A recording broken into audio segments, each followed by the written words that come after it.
All right. We are back. Back into it.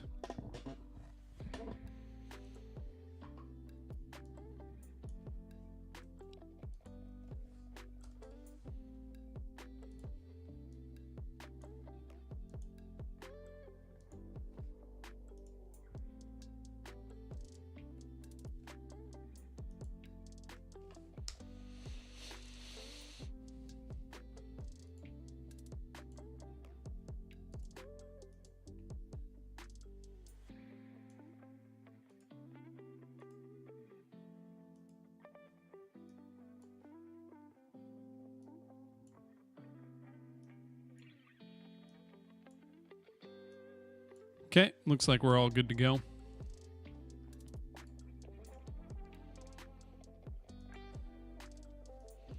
Okay, we've added a bunch to the backlog. As far as the game goes itself, there's a couple things we need to do, like placing,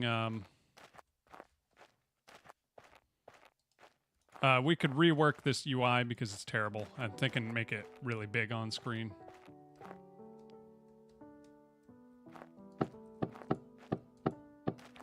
But right now we do have this stuff set up. The previews, which is pretty cool.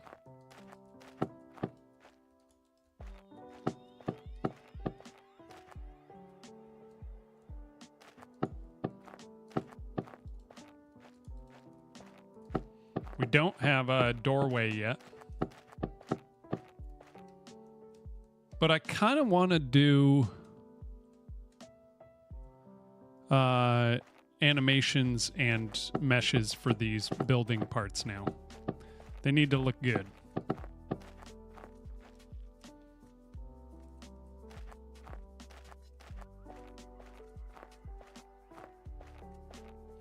So I think that's what we're going to do. We're going to come up with a look. And then we are going to build it out.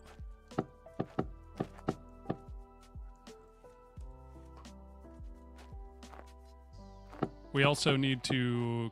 We should just come up with a list of things that need to be built.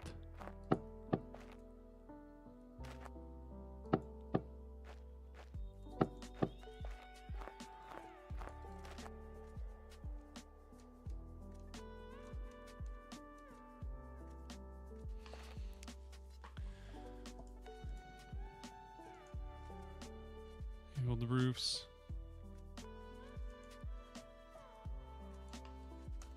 Probably have to do that. Previews. Done. Doorway, angle roof.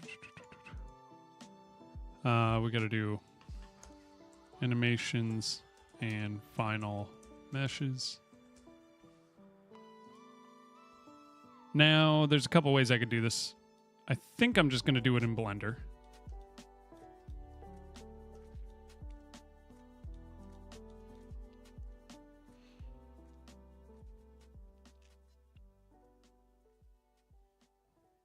Or I could do it in each scene and just use literally CSG meshes. And build it in here and then animate that. Or I build them in Blender and animate them that way.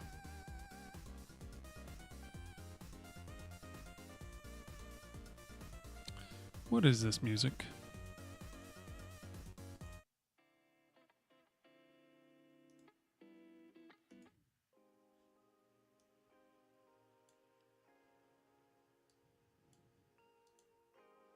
Okay.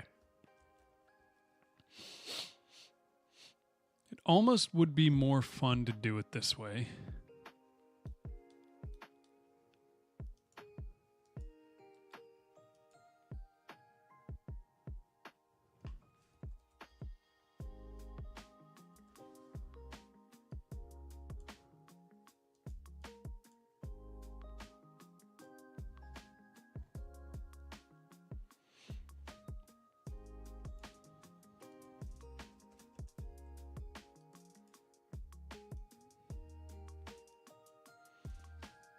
where I just give it a collision shape. Oh, I can't do that.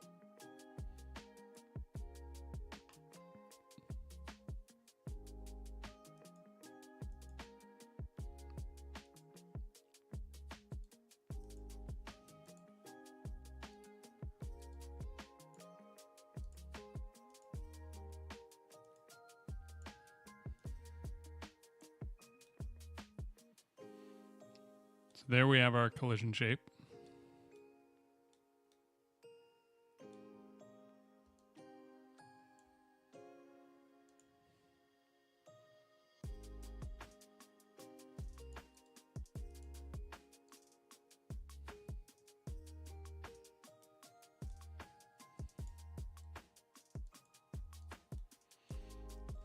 And then we just do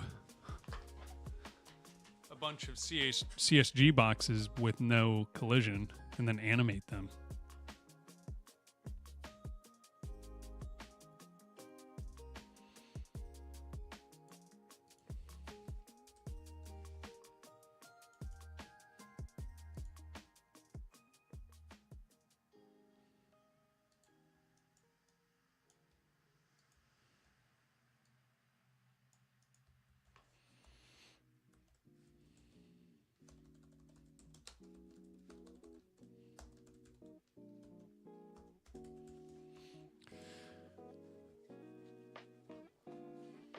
This is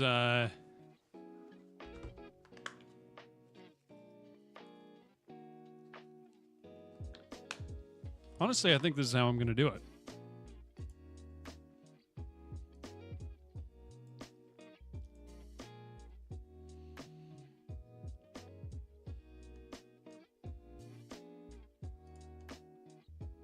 Let's turn off use collision. Static body. It's on collision 1, nice. Okay.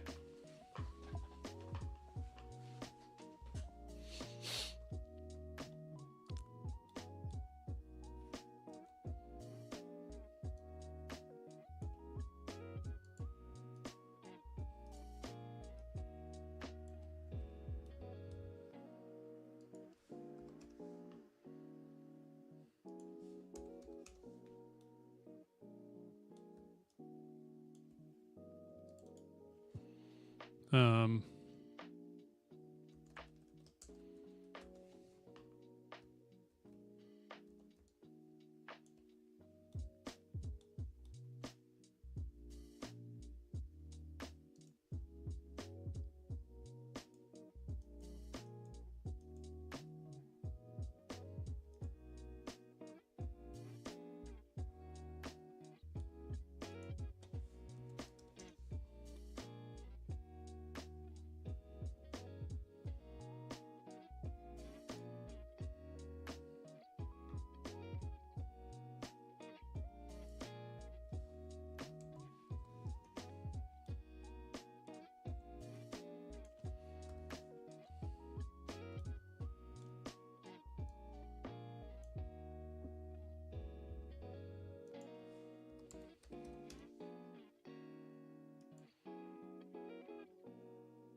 Two puts it there. Okay, let's make it 0.5 wide. Then let's do 1.75. We got an ad break coming in 2 minutes. I'm just going to run it now because I'm doing boring stuff.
Okay, we could do something like this.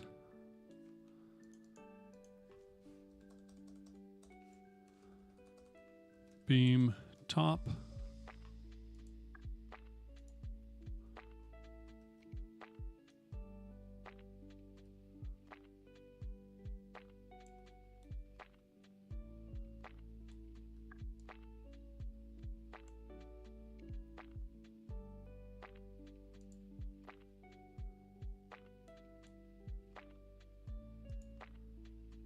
.75, so we do 2.25.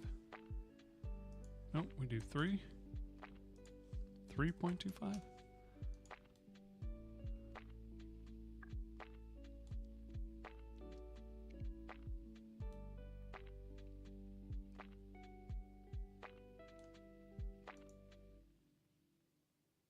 Beam top. What are these ones at? 0.25. Beam top needs to be 0.25.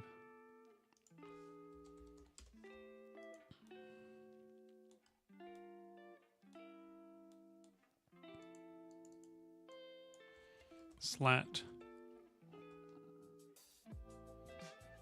1. Then we go Control D.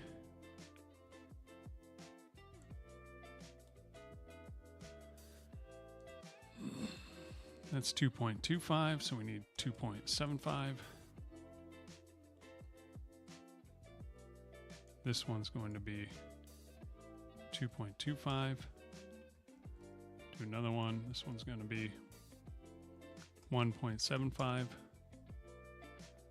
Do another one. This one's going to be 1.25. Another one. 0.75, and another one 0.25.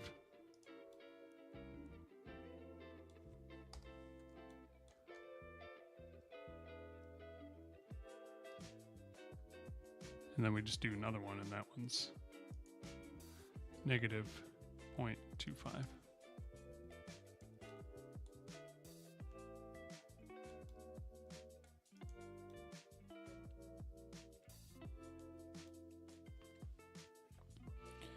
And then we could do certain things like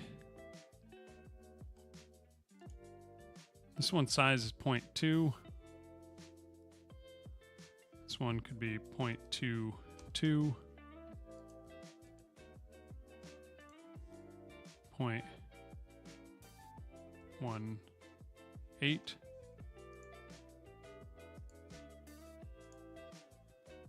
0.23.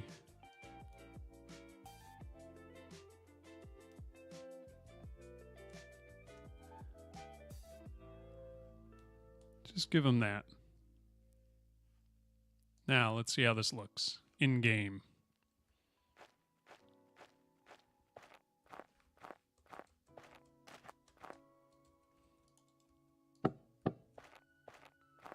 Oh, there's a little crack. Okay. Clearly not going to quite work.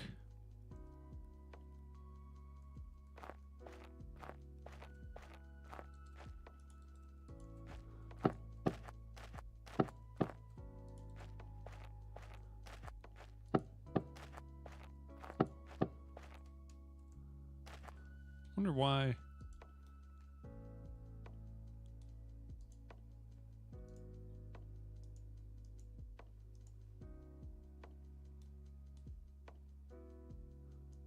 Beam top. Okay, this one's width is 0.5.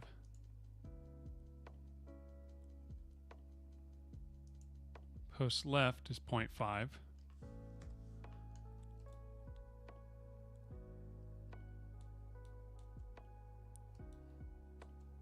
Oh, I don't think any of these are actually, yeah, they're all misaligned.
try this again.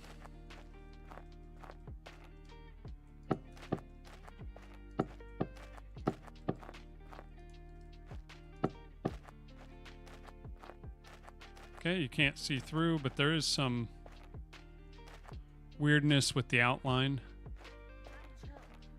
Hey, New Jank, what's up?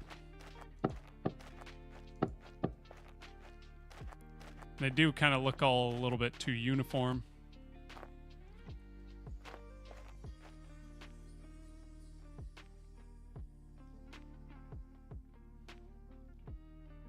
I don't want you to be able to see through cracks.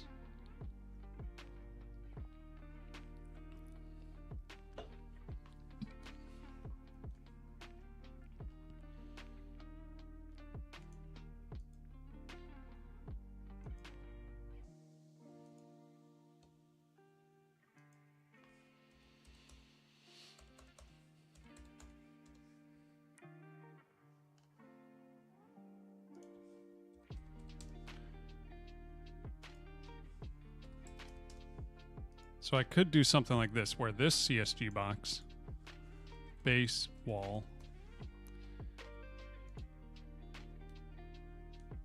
it's more like 0.1 thin.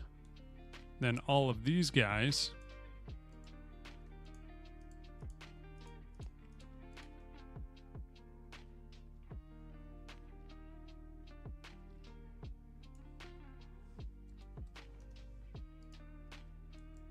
it's more like that. Slat. We got slats. How is it? It's going good. Working on the walls, making them actually look better. Oh, okay, that's something. It's not perfect, but oh, I need some way of putting away. Okay, I can do that when I have my axe out.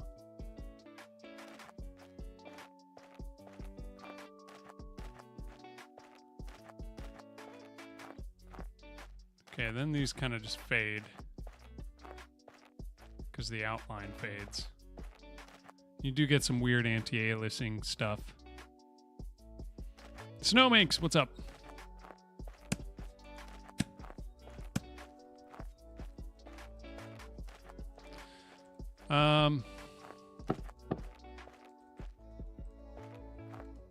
Oh, just noticed that.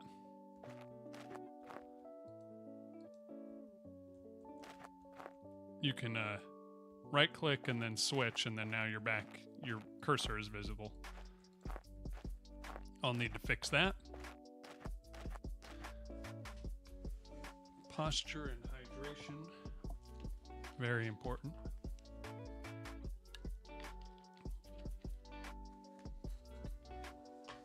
And a commit code.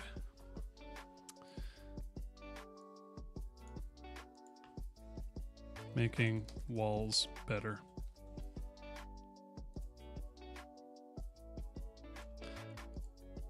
Now, the other thing is I could make them vertical instead.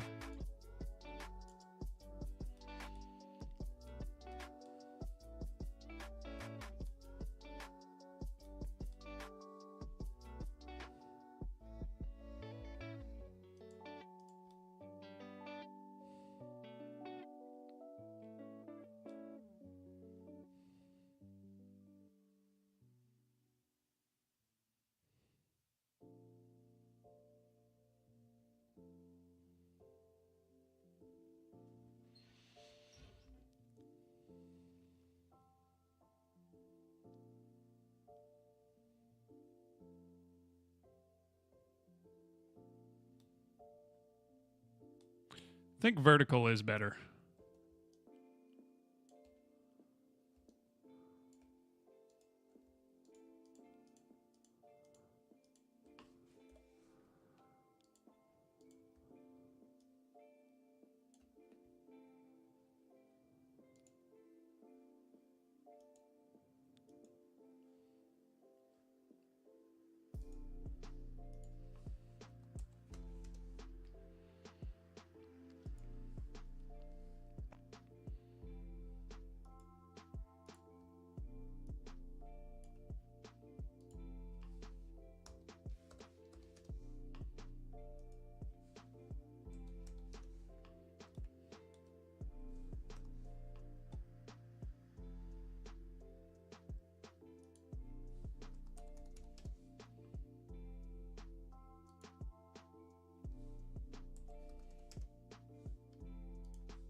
Oh, this is shorter. That's right.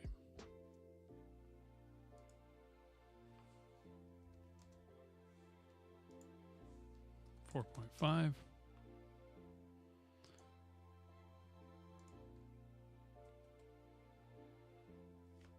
Slat is also the word for the horizontal bars of a fence. Yeah. We were talking about this during my last stream. There's a word for vertical parts, the posts. Couldn't figure out if there's a word for horizontal. I mean, you'll have posts. I mean, not posts. Posts and beams. But they would still be slats, right? Because I know the vertical are these, but then a lot of times fences have vertical slats as well. The back to back to back to back stream, indeed. We are here ready to go. I think they're both slats. I can't think of anything else they would be. But you do have beams as well, which are like they're structural. Yeah. Everyone is streaming again? Good. I am enjoying it. It hasn't been for a lack of wanting to stream that I wasn't streaming. So it's nice to be back.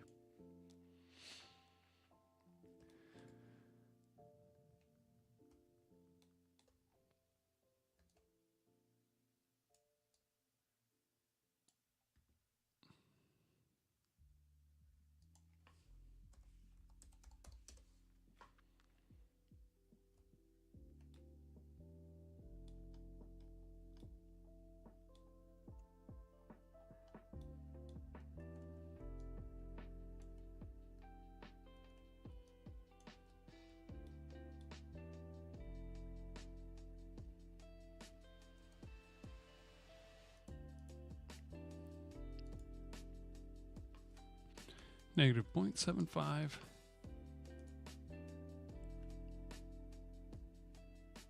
Wait, no, this should be 0.75. Let's keep it in order. Slat 3 will be negative 0.25. Then we can go like this.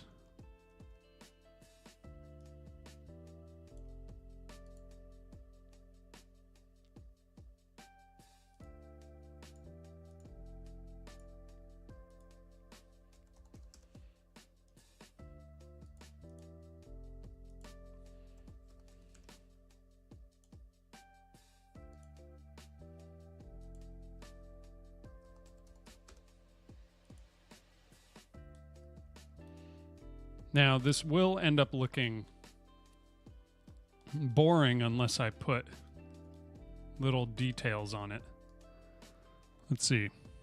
Pack is in, crank is Celsius, we good. Indeed. That's all we really need. And we can cook.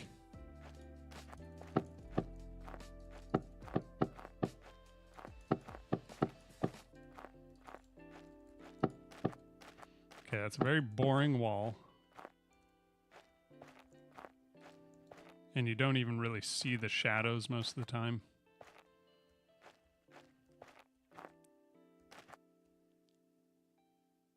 Especially with such a flat coloring.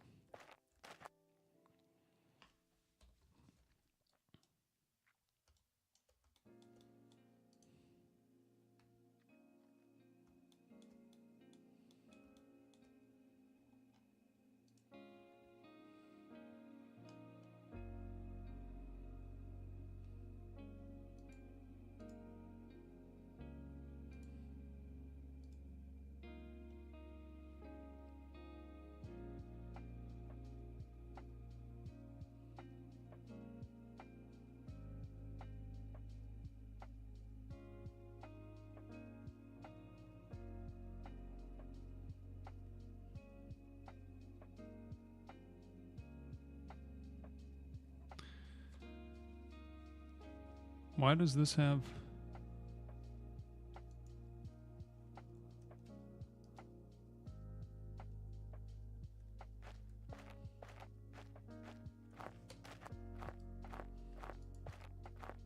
It had some transparency thing on it for some reason.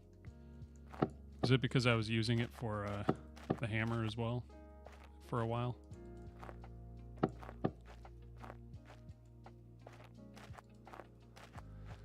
Okay. Now I think we do something like...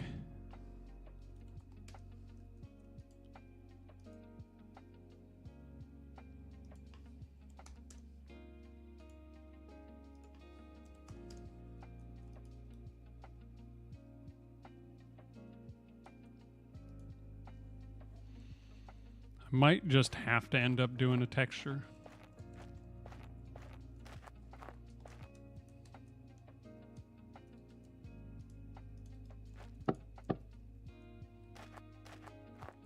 Because, man, with the outline shader, it just does not look super good to just have one material.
What does this just noise texture give me?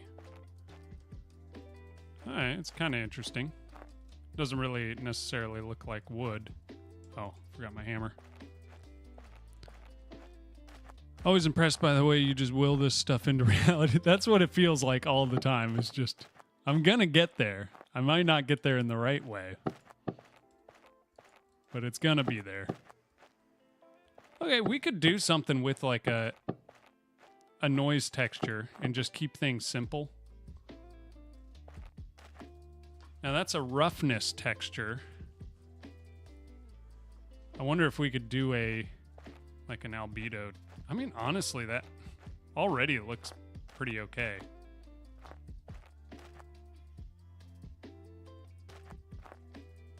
Now, I never usually do textures though, so is it going to stand out?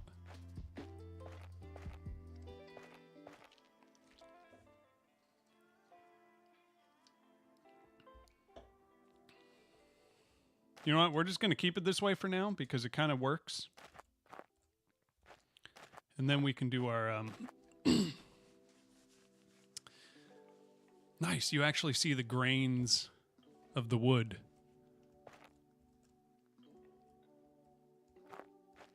Still messes up my outline shader a bit, but...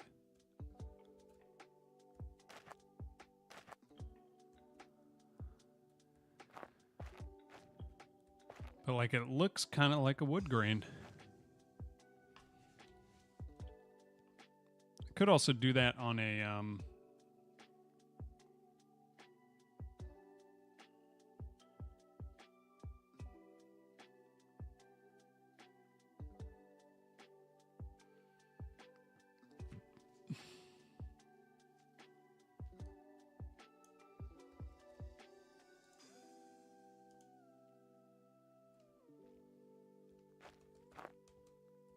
Oh, wow.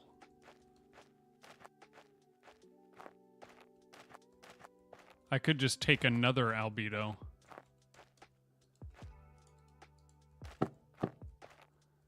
There's definitely too much going on. But I could, because I think it's just putting black in those spots, right?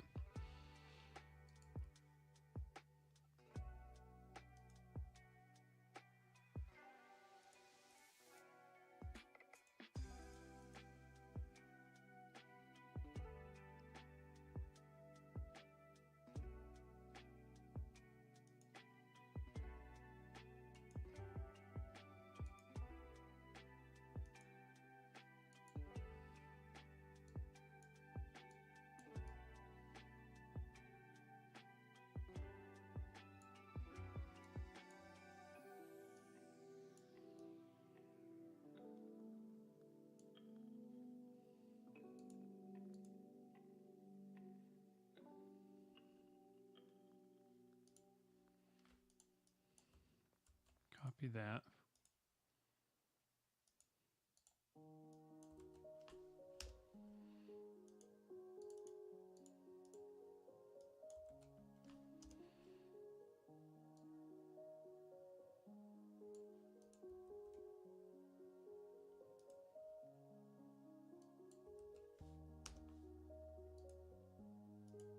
No, I just want that on this one.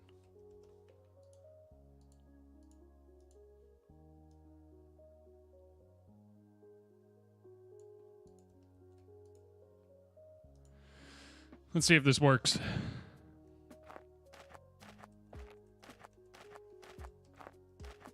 Okay, it just made everything darker.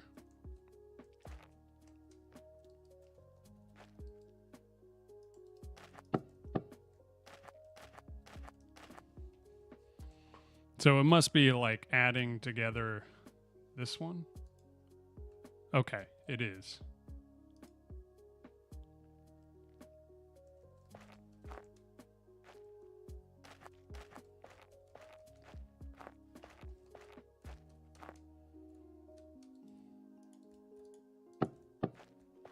That looks actually pretty decent right there.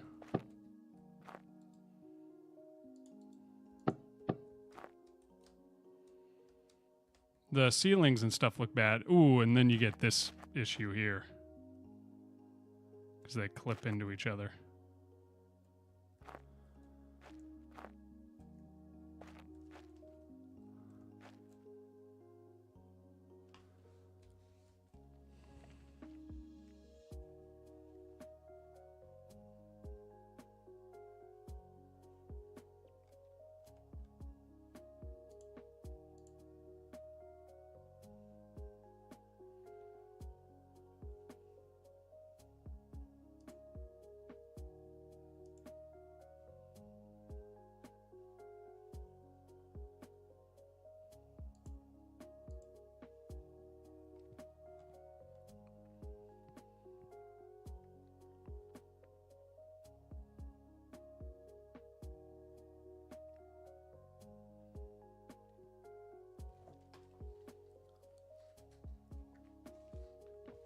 We will figure this out at some point.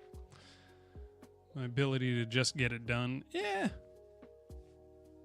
Usually it's by just throwing all of the important stuff down the road and deciding that I don't need to focus on building it right. What's up, Sengeki? So yeah, there is the issue with the Z thingy where it's like they're popping up in front of each other, flickering and all that. I'm not too worried about that. I can always just reset it to the original color. For now, we will just keep it. Then let's go to our animation player. I'm going to do a new animation. We're just going to call this idle. And then we probably don't even need this, but build. Or we probably don't need the idle, but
This is just my wall.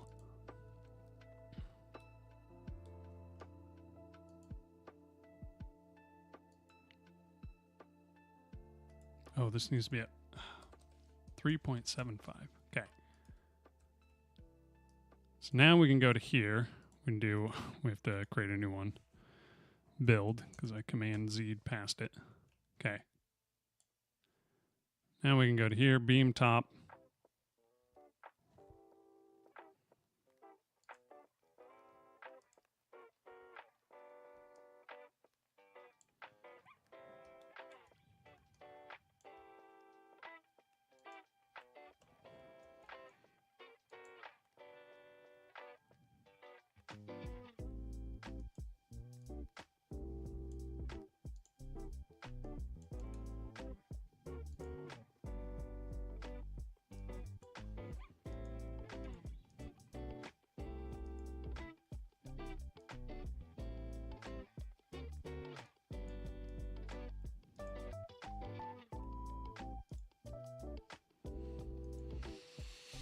Okay.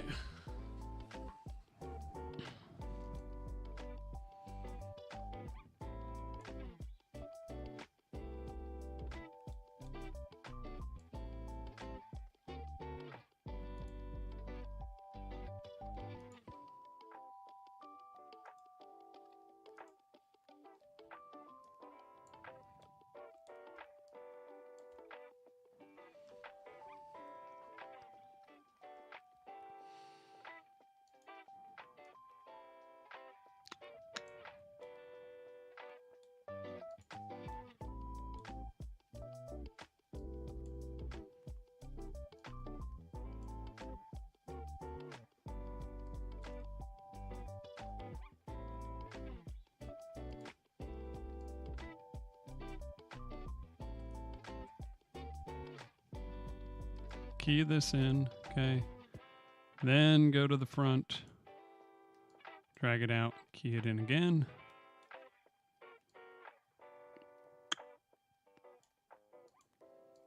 Go here, key this in.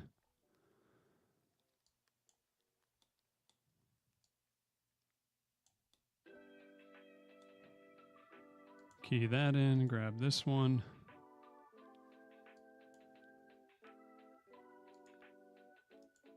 Key that, go to the front.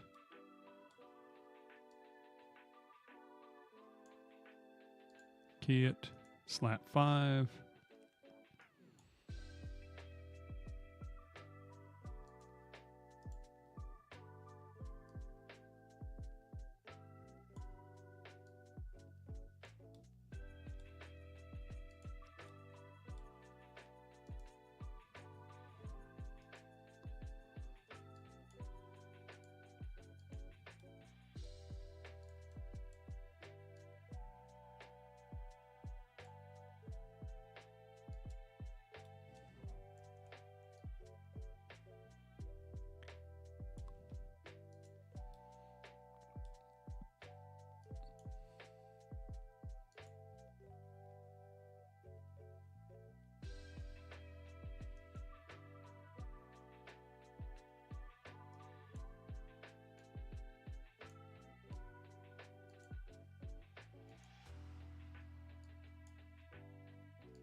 Cool. So for this top beam,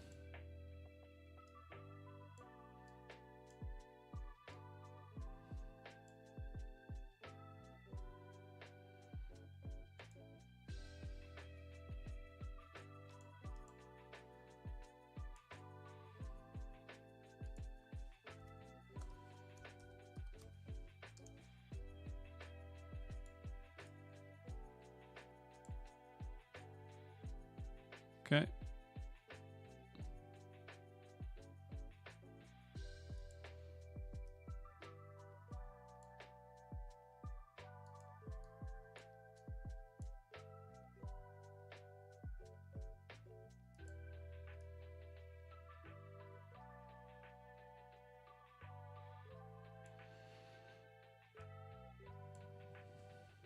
Let's delete these. Let's put this back on where it's supposed to be. 3.75, okay.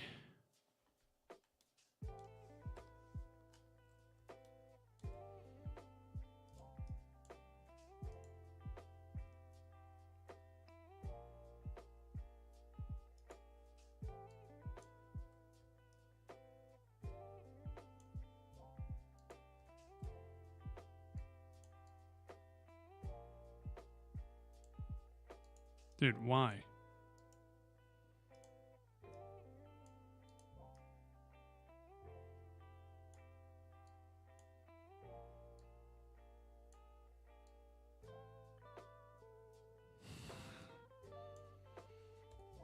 Okay.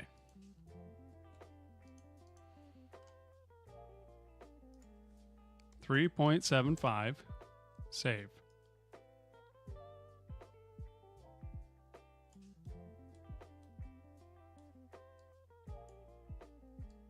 Okay, now we go to 1, position 1, and we key that. Perfect. Then we go to position 0.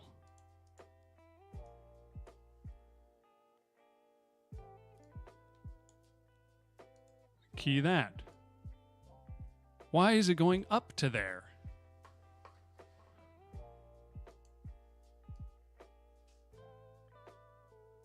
Why is it starting?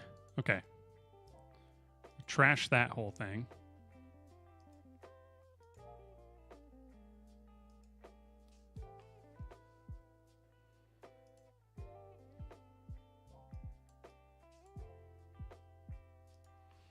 $3.75. Okay. Save that.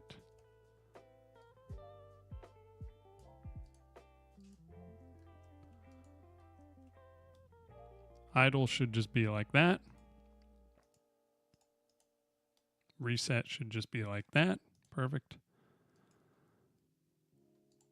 Now on build, go here.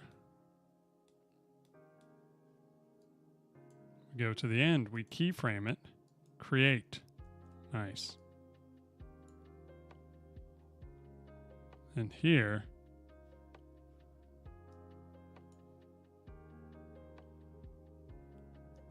keyframe that. There we go.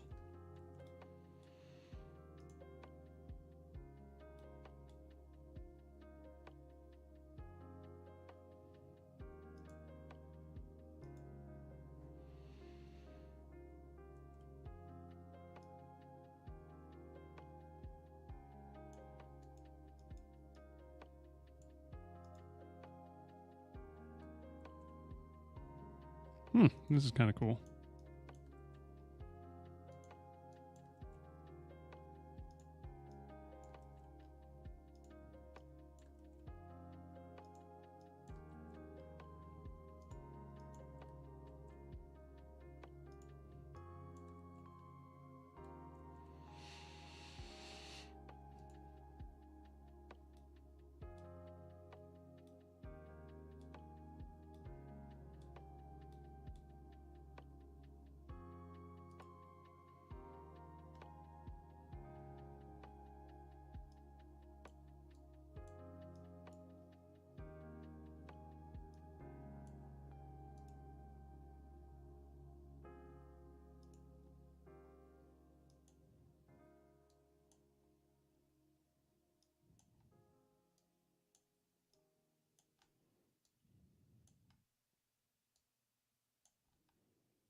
Okay.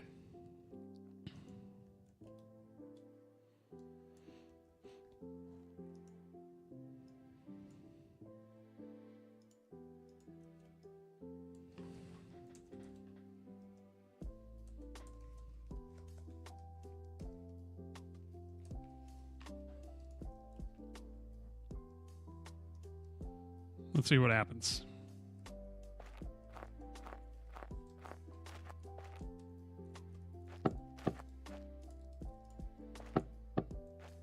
Hey.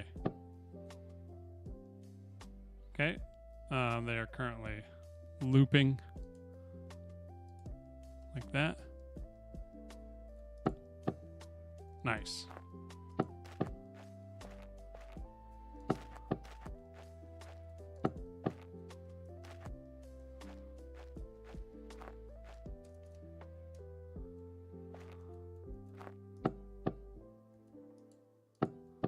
These ones are broken because I cut them off mid-loop.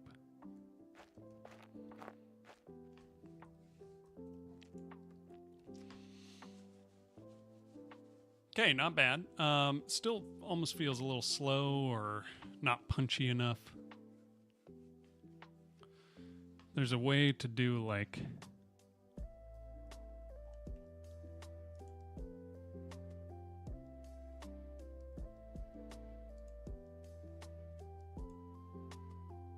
Oh, these all need to be cubic, I think.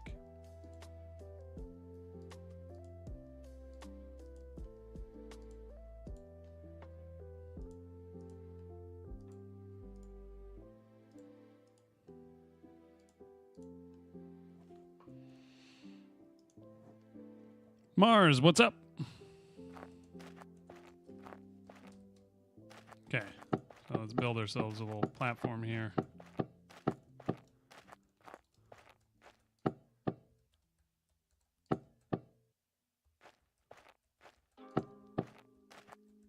Oh, that's kind of weird. They like go down too far and then come back.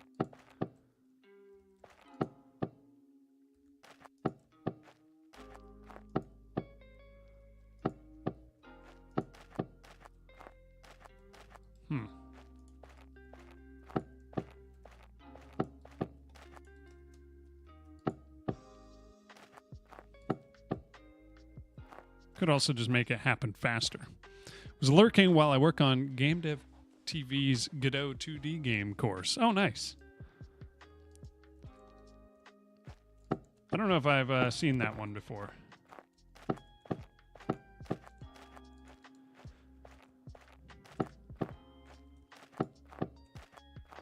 This is pretty good, though, I think.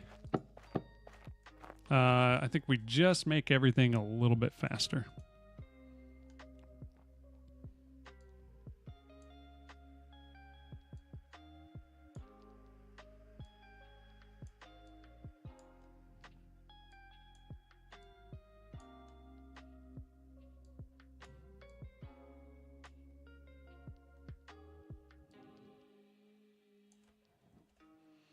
Make it a little more sudden. Like the wall building animation. Thanks. Yeah, that's what I'm working on right now, trying to figure it out.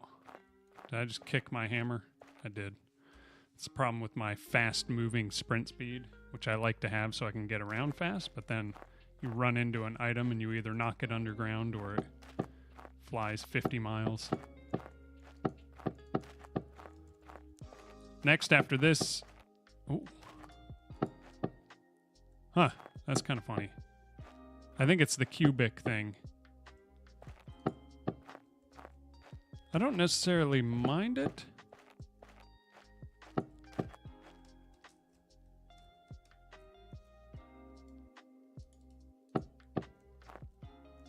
There's that Z fighting again.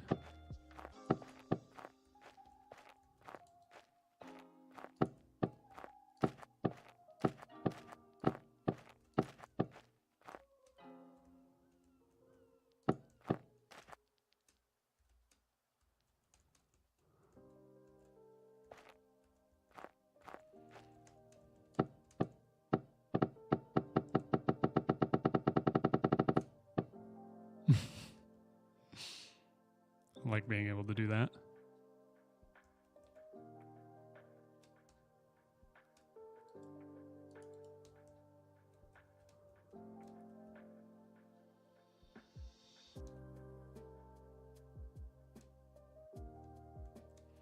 So right now you can't build the ceiling unless there's, I think, 2 walls.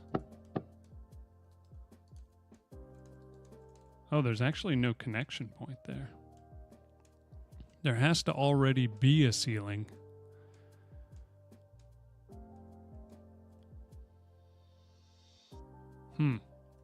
That's kind of an issue because I want you to be able to put ceilings where there are no walls I mean, where there's only walls. So we'll rework that.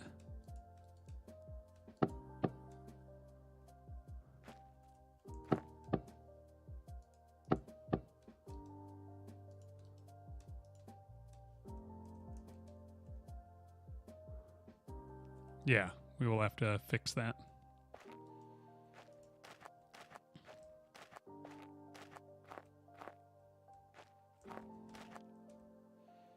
It's kind of crazy how fast, like, this can work. The fact that I can throw that many, like, walls down and it doesn't completely lag out the game is kind of crazy.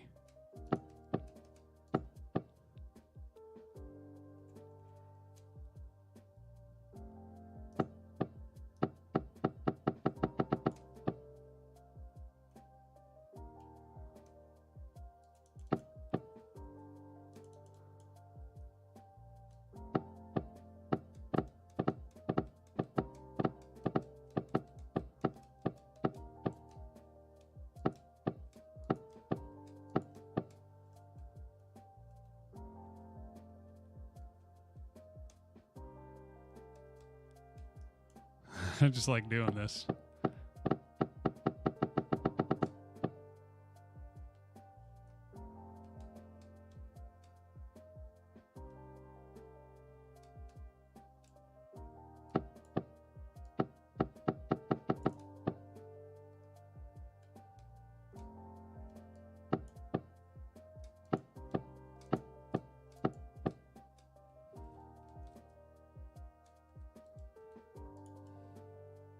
But the fact that I can't place a ceiling here is not going to work.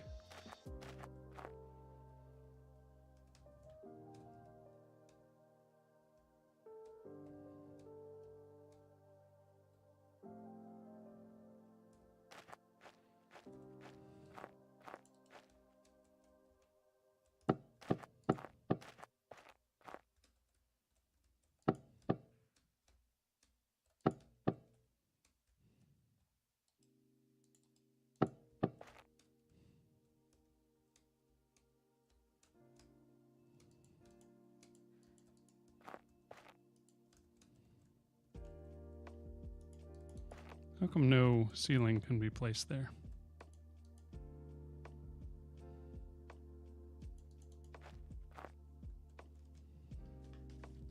It's saying top connection.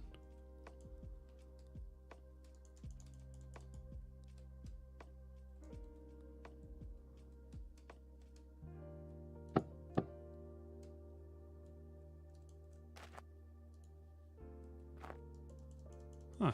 It even says I can place one there. Yeah, because of the top connection. Oh, but this one does not have a wall. See, this is another issue. These walls belong to the floor below it, so it doesn't allow you to place.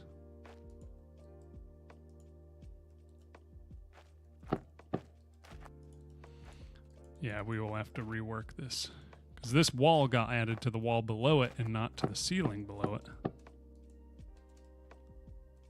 So you can't place one there. Yeah. There's going to have to be some reworks for sure, but that's fine. That's pretty nice, though. I like it.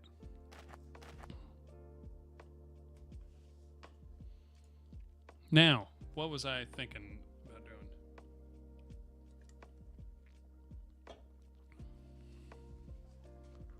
I guess we can just work on the foundation and the ceiling.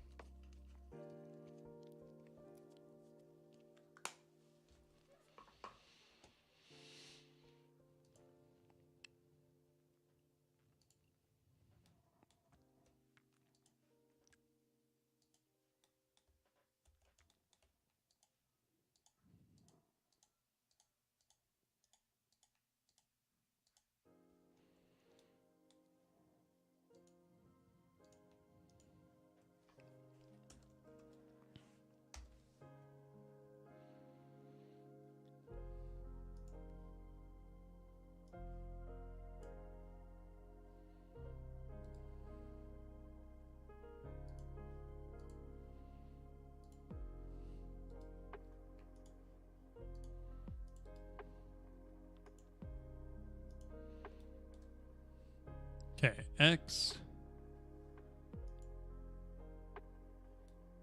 Whoa.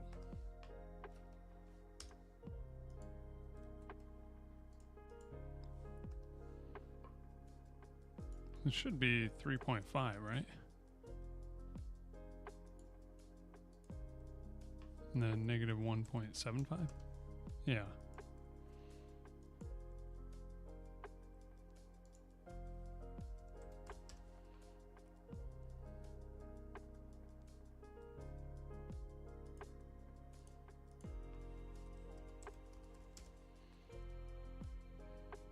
Okay.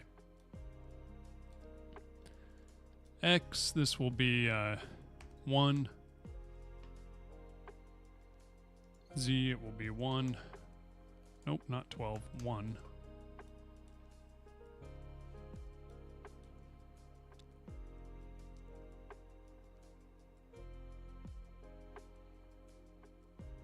Position.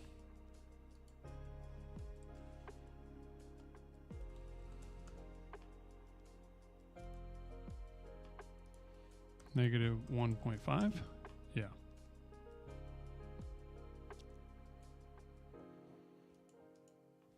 Left front post.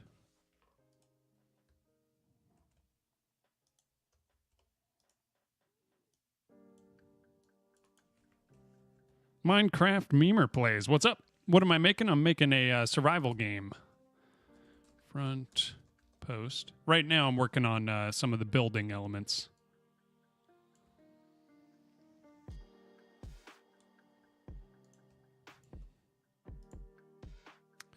Z will be negative 1.5. Nope. 1.5. Okay.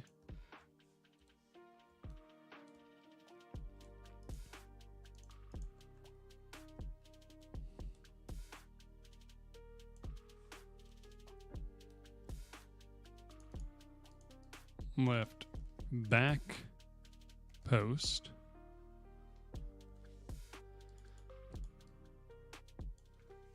Back post. Nice, thanks, man. Yeah, it's pretty fun working on these. Okay, so this is the foundation. Then we can do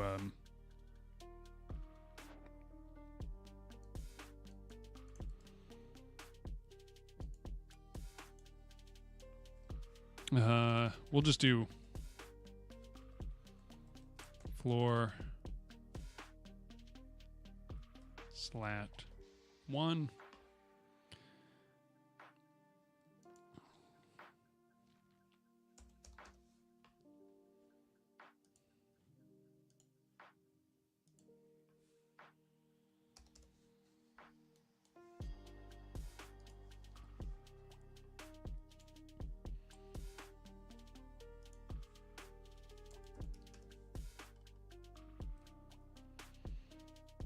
Size on the X, we're going to do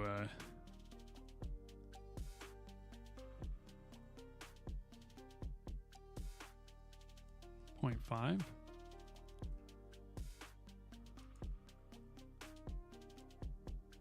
All of these, their sizes can go to 3.25, I guess.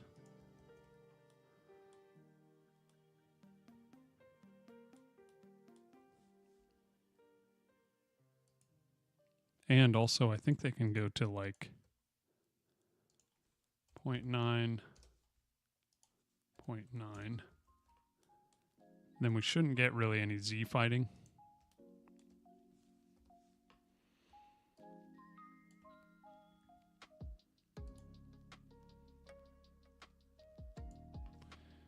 Negative 1.75. Okay. Then we duplicate this. Negative 1.25. Duplicate this.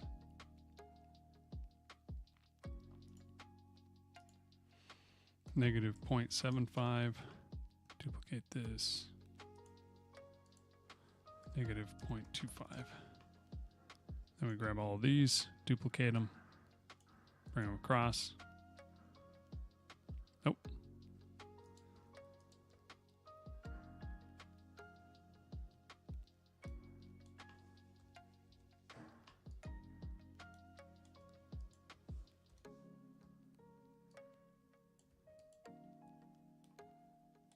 Okay.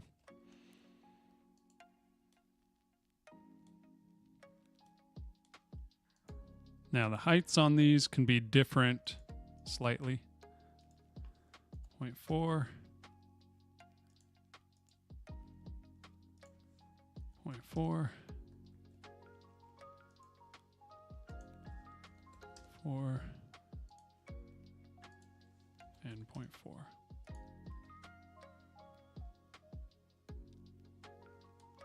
Okay, we can just call this good for now.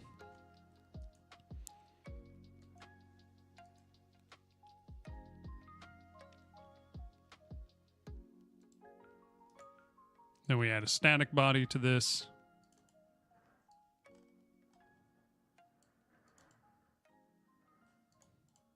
Add a child node, collision shape. This is going to be a box shape. It's going to have a size. That. We're going to grab this position.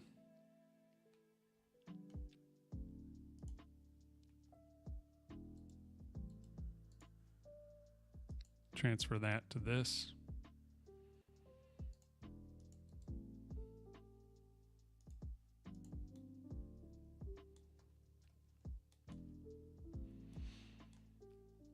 Okay, we have a foundation now.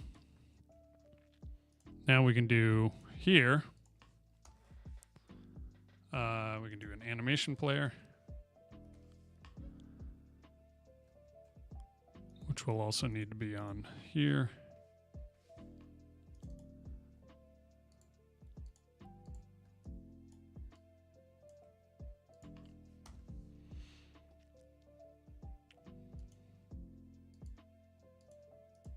New. I'm just going to do idle, but then I'm going to do a new one. I don't think I actually need the idle, but build.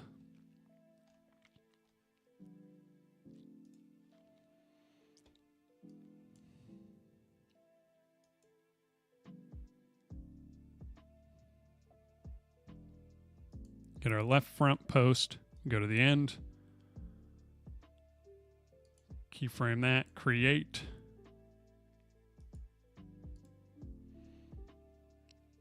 Then here we do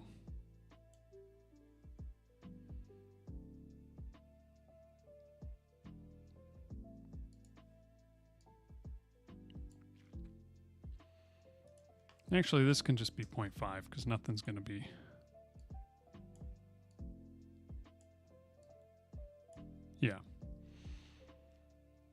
front right post here, keyframe that.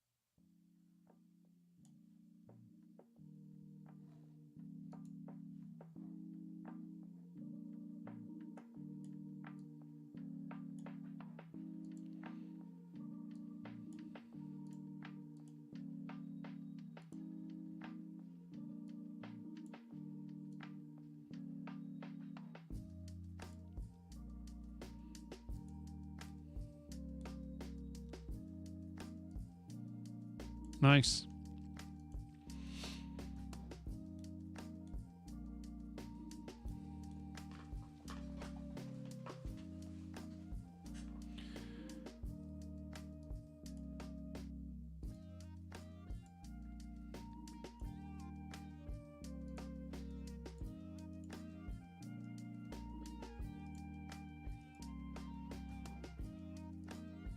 Nice. I think I can just do that.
Here we do animation player dot play build.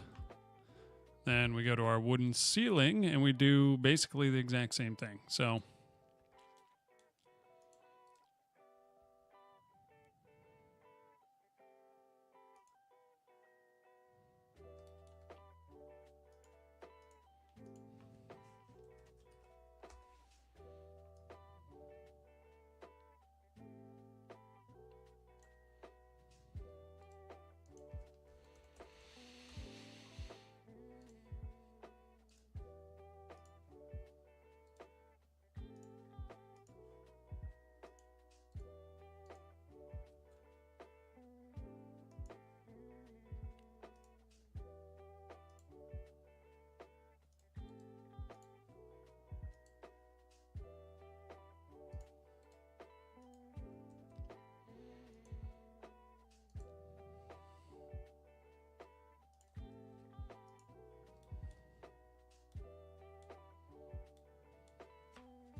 now for these ceilings, what do I want?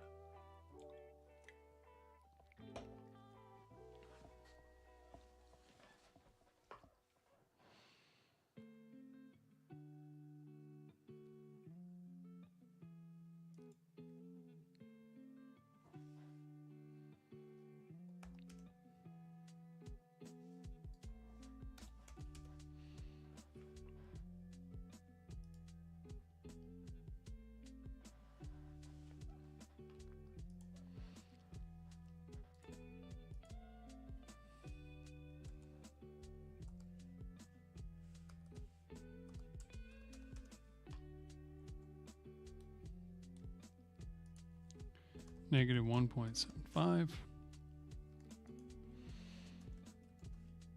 Left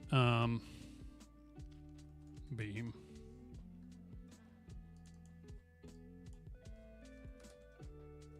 Right beam.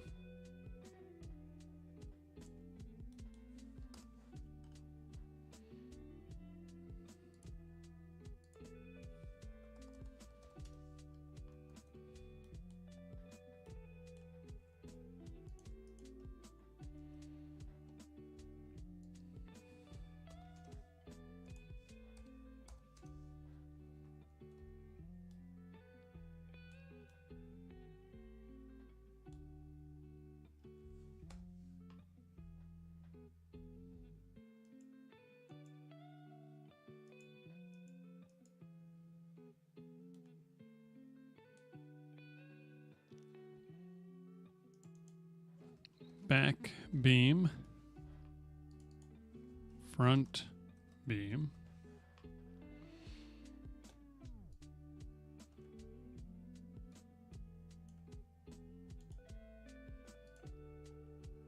here we do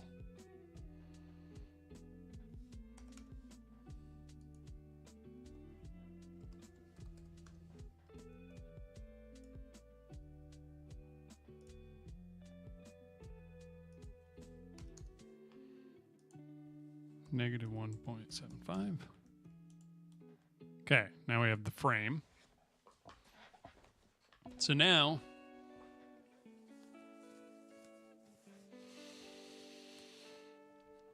we can put some slats.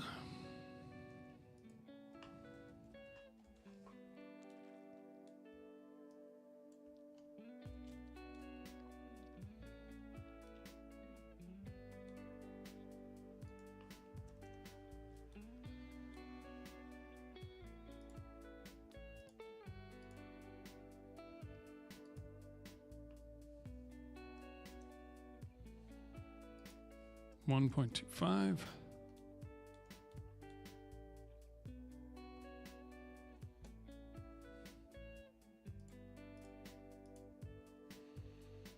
$0.75. Copy this one. $0.25.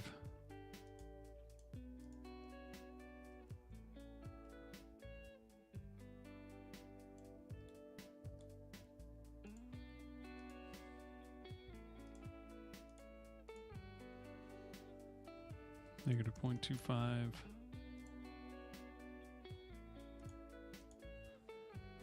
Negative, whoops, negative 0.75.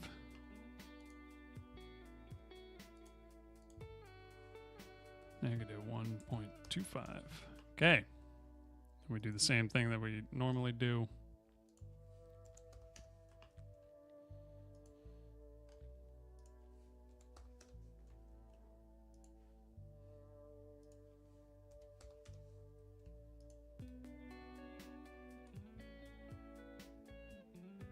Hmm.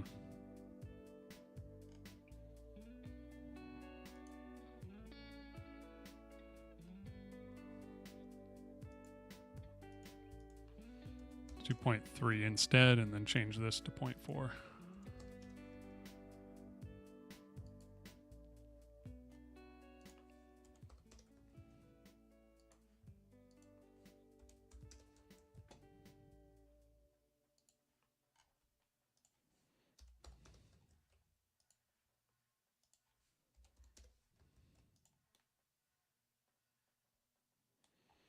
Okay. Then we go to our animation player. We do a new.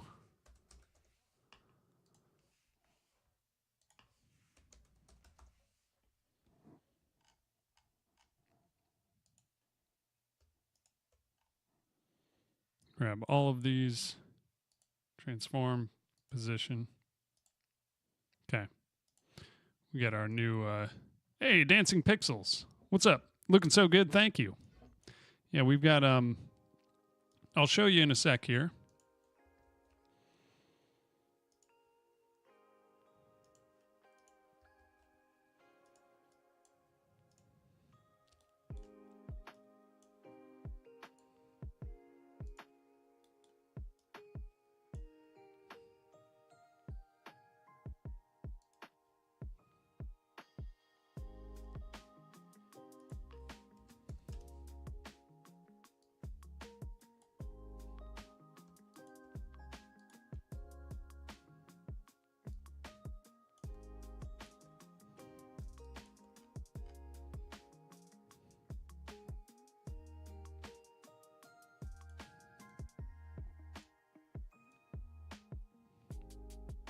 Okay.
Okay, let's see if anything breaks.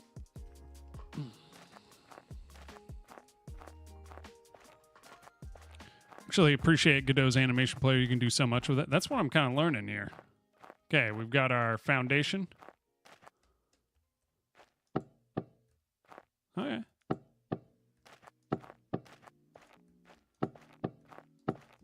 Nice. Wall.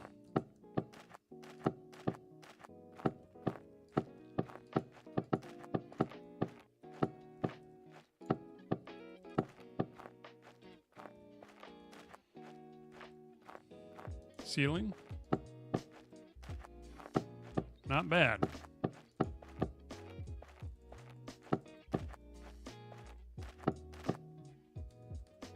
Magic.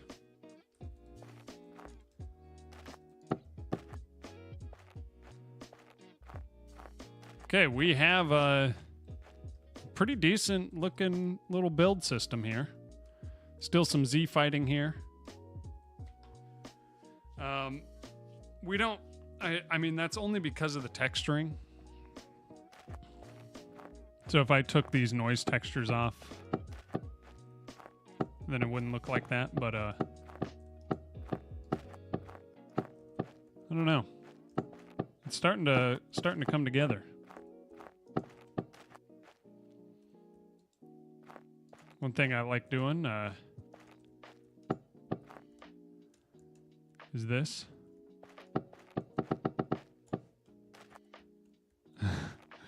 Here, let me do it in this this direction.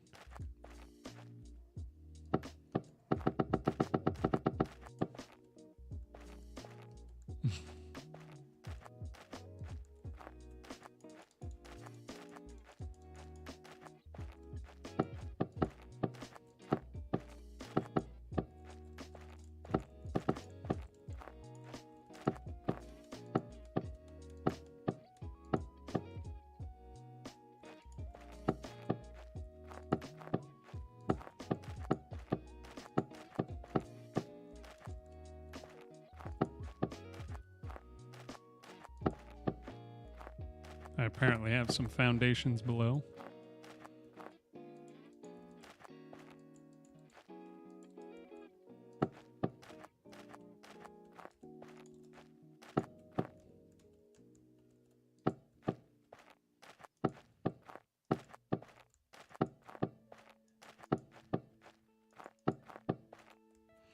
Am I getting stuck on those? Because these aren't supposed to have collision. Oh, they all have collision on. But I think I can just do this. Yeah, turn them all off. Okay. Because we have this already there. Now a door is coming next, or coming soon. I love how the light still comes through as it's closing up. Yeah. Blue spiral for the indicator. So I'm using my brother Jamin's shader for it, and I just pulled it straight in. Which this is actually for like collision shapes, when you want to be able to see collision shapes easier in Godot when you have like debugs on and stuff, because they're kind of hard to see. So he has this thing, jamming ghost collision shapes. But I thought, like, oh, that looks pretty cool. The only thing is, then I can't show like a preview of the actual mesh. I mean, I could like export the mesh of all of these, but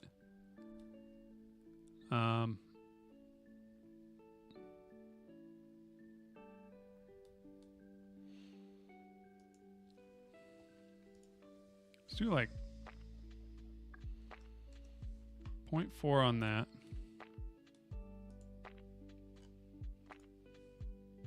0.4 on that. It gets rid of some of the Z fighting.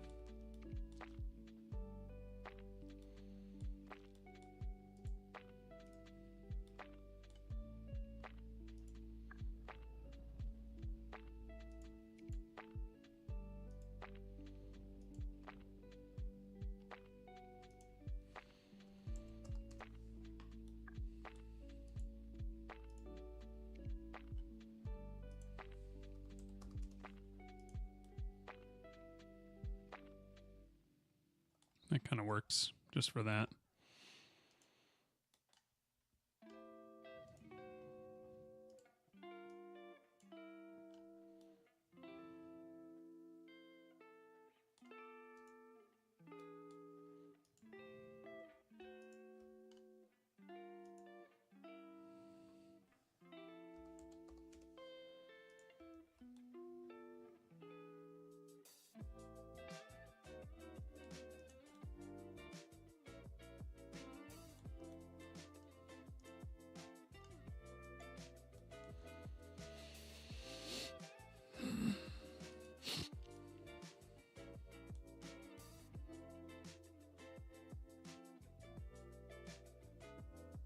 Okay, this kind of just works.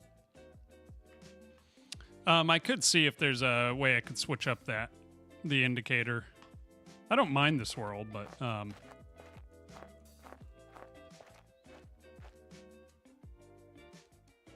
it's almost a little bit distracting to have it a swirl.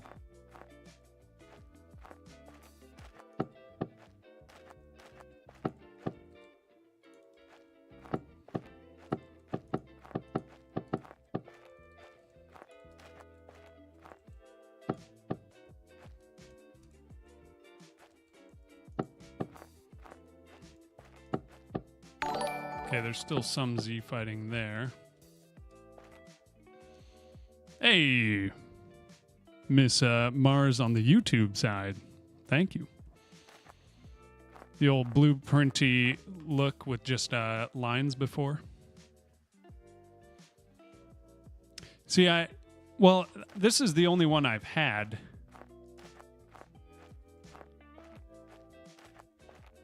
Or unless you were talking about the collision shapes, because when I had the collision shapes visible, that does kind of look nice.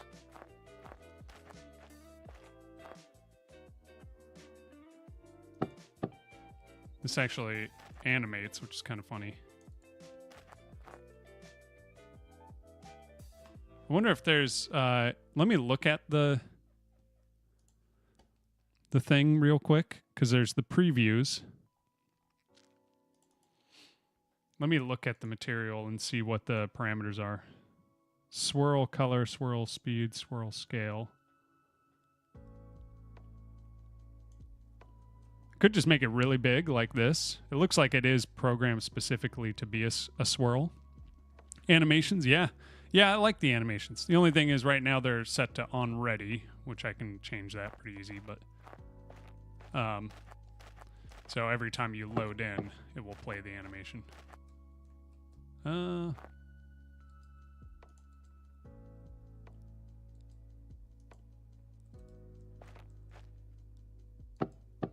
That still made it big. That work?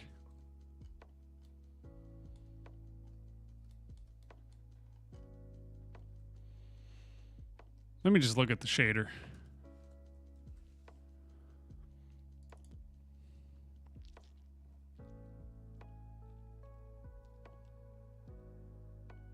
Yeah, it's kind of hard built in.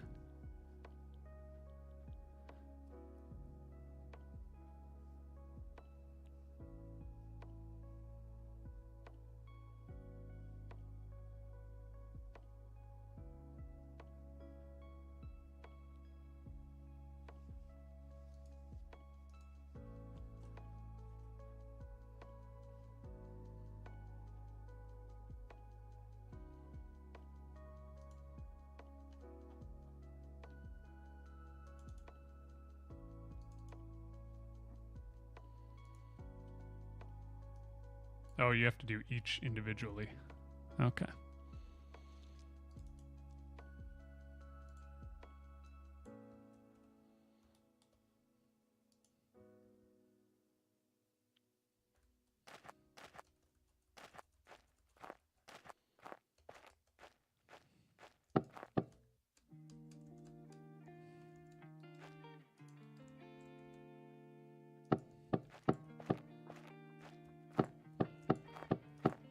It's not too bad. I mean, I could also just do one that's not animated.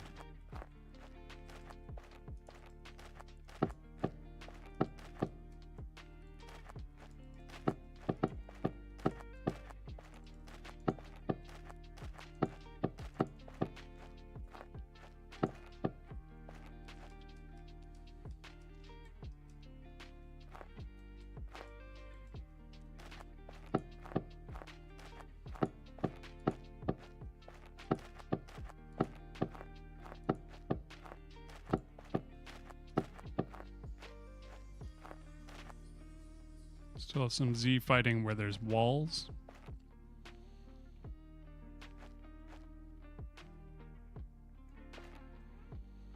Could just make walls slightly shorter for now.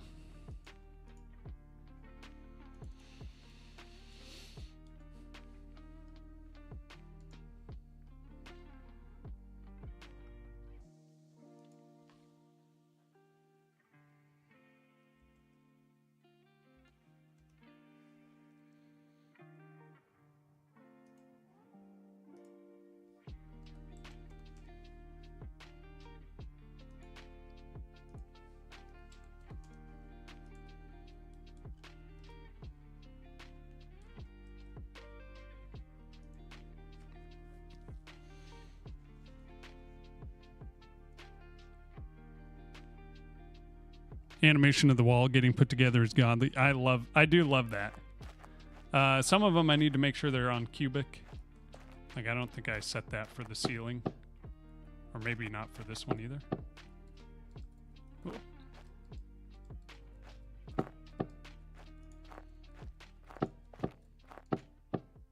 They kind of like swing back and forth. It's kind of funny. Yeah, that one's definitely not.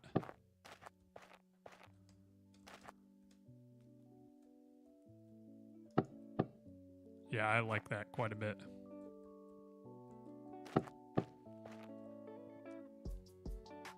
Not bad.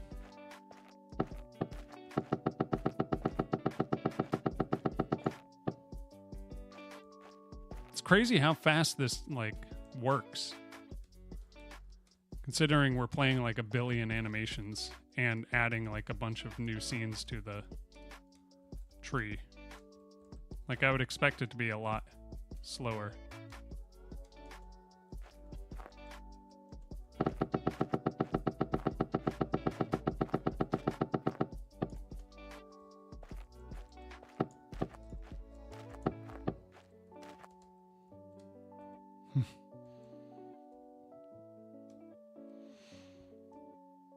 Yeah, I have it on cubic for, unless you're talking about something else, but I should have it on cubic for, I have it on that for the wall. Let me double check. It's on cubic for this. So I think it's wood ceiling that needs.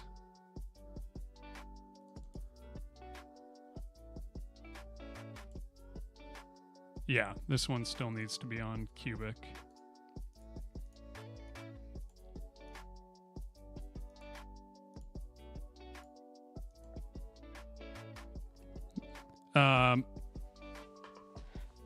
Probably have a beast of a computer. I do have a nice, pretty nice computer. Bear Like Lion, what's up? I have like my graphics card, and well, my CPU. Like I built this computer right before like DDR5 and stuff became pretty big, so it's. I should have waited like a little bit, but I'm probably going to end up having to build a new one because I'm moving to Finland, so I don't know if I want to pack this. But yeah. And then I got like a 4070. I don't even know what my CPU is. I always just tell my friend, like, hey, what's the computer I should get? And then he tells me what parts I should buy. So. But it's pretty solid. It gets the job done. Okay, a doorway at some point. And then if you want to slow it down and lag a bit, you could add a bunch of animated hammers too, yeah. Want to see what it looks like with the animation?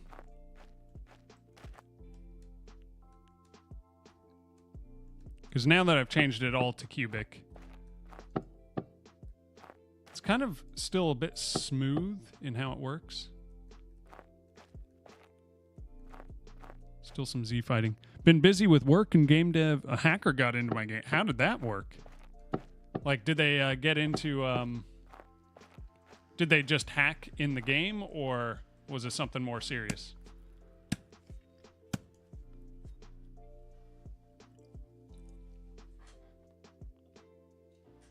Of course I spill.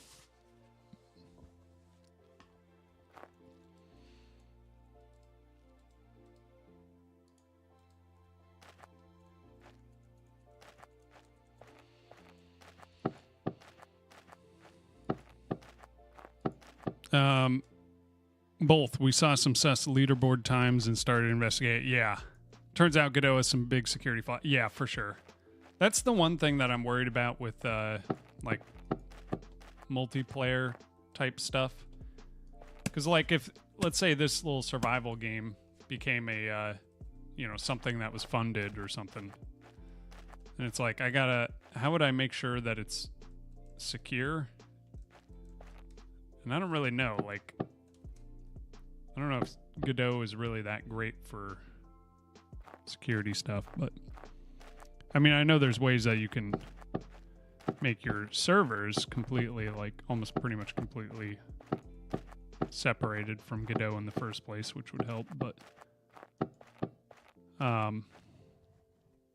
spent most of today modifying the C++ to fix these issues. I'm considering making a proposal to the engine with my new encryption. Yeah, something for like the save data or something. How it saves and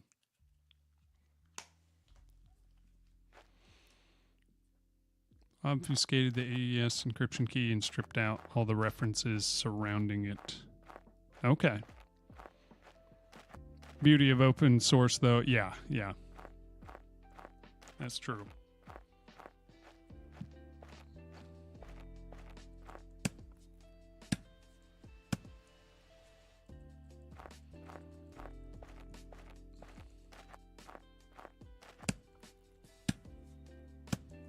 Okay, now I know that building is like really cool and we want to add doors and all that. But my main thing is I got to remember to always work on whatever is interesting and fun instantly. Because that's how I can keep momentum going. And right now, what we need is way more vibes. This is so boring to look at. And we need way more vibes. It needs to look like our other project. So, first things first, we do a little bit of sculpting on the landscape. Also, we need to make it so you can place down a foundation into open air. That will be something. Why is there a CSG box here? Oh, that's that.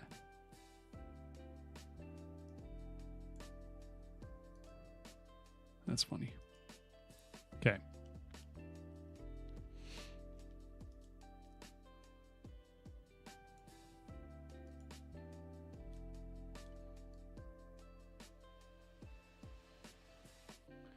Need to do some landscape sculpting.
Can encrypt your PCK, but you need to store the key in the exe to decrypt it, and there's an error thrown. That's very obvious. It's about a bad key. Yeah, get more vibes. Decompile, search for that error, then you find variables in that function, and bam, you get the key. Dang, okay, yeah. Wrote away to obfuscate, so instead of 1, 2, 3, 4. It's now 1, 2, 3, 4, 2, 3, 4, 1, 2, 3, 4, 1, 2. Okay, yeah.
Okay, we're also going to do some of those fake mountains in the background. Just going to pull in a Blender file. SSDD, what's up? Do you start out in game dev with Godot? Yes, for the most part. I mean, Game Maker way back in the day, but...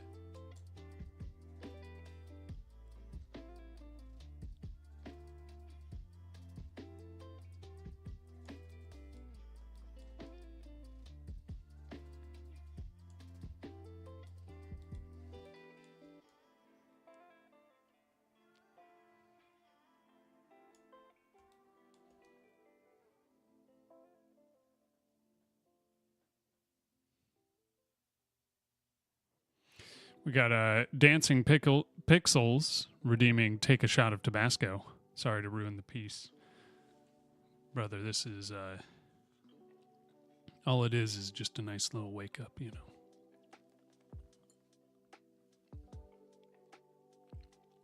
know. Ooh. That one was a nice one.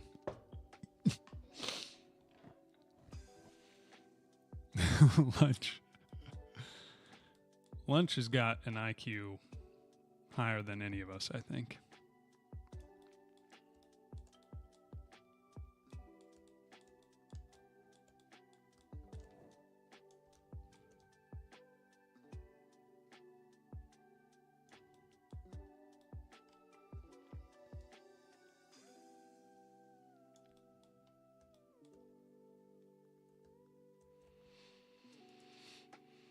Let me just look around and see if it looks any better.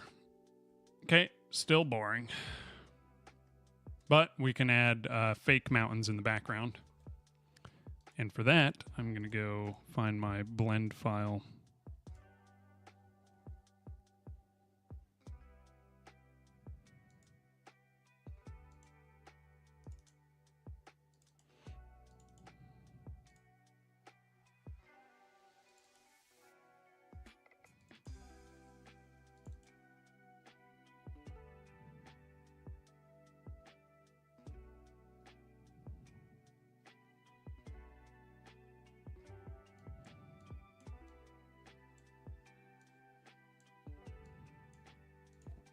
Might just be able to export it direct from Blender.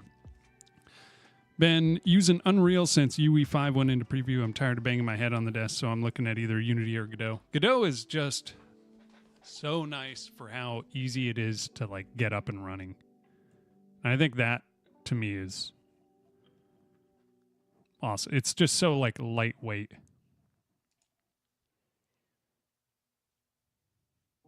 Here, we can just do a new one.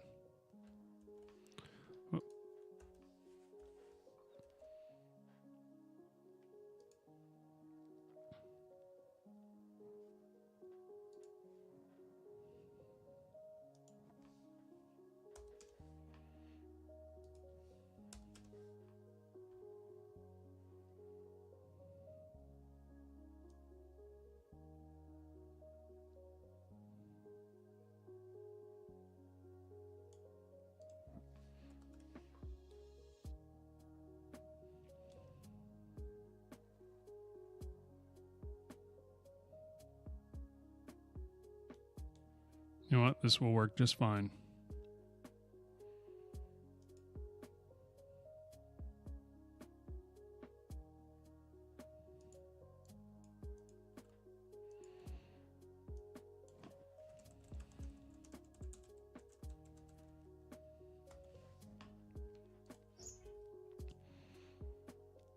Yeah, it's just like super lightweight, easy to understand, at least for me.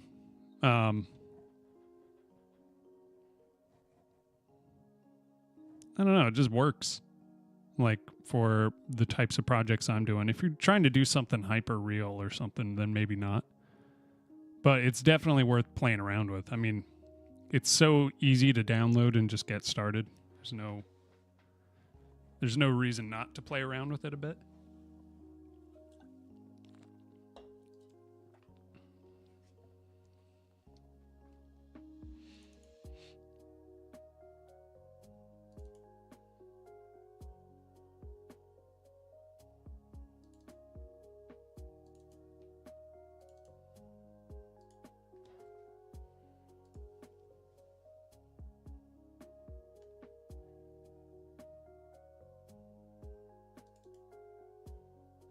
Oh, we already had this. What we can do is delete. Actually, wait, we can't. We're going to do new scene.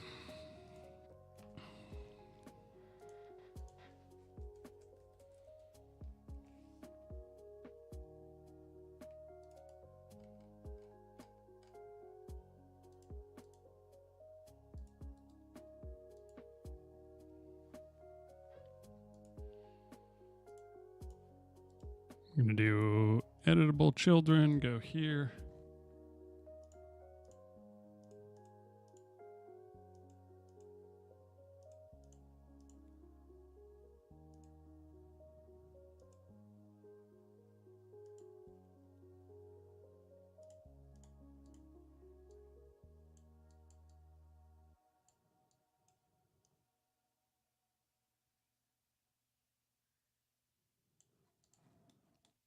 We're going to do something like that. Then we're going to go into our main scene.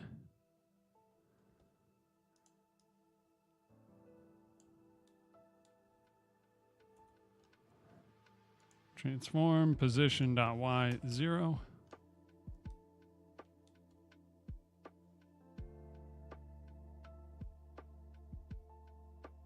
Oh, whoops.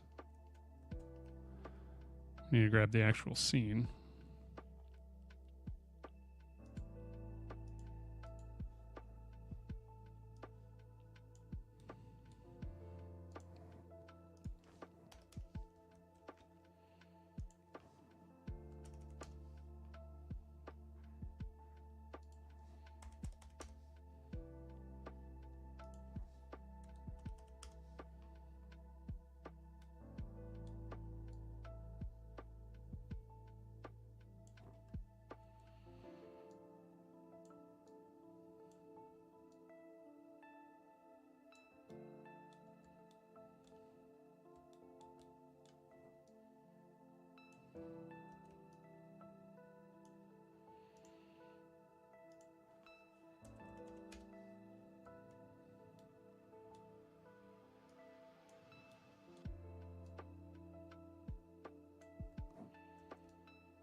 This is what we do when we're super lazy.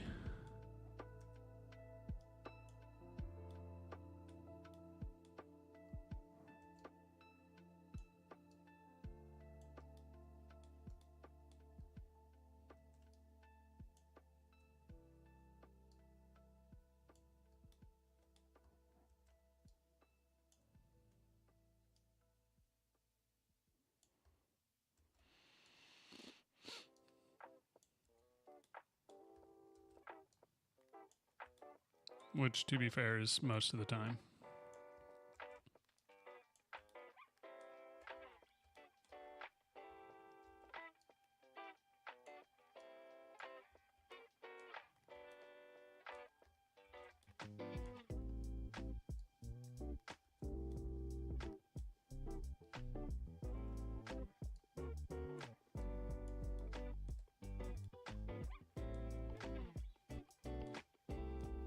Can't even find myself anymore.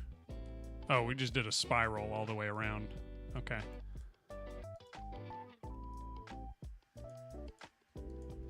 We can delete these.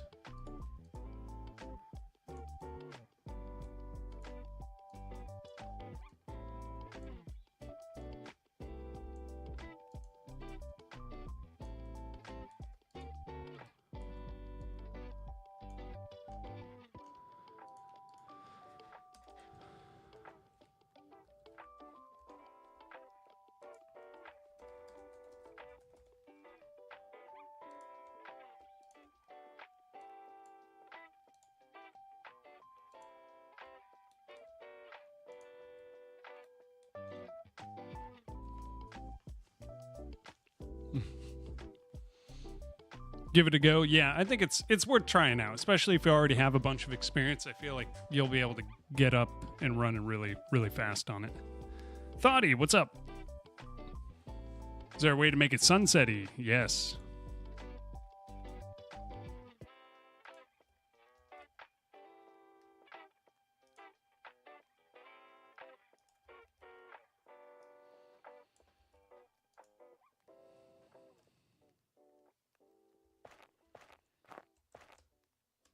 Okay, now we have mountains all the way around, like distant mountains, which I like. So if I get up onto here, I can see far. Now we just need a lot more trees.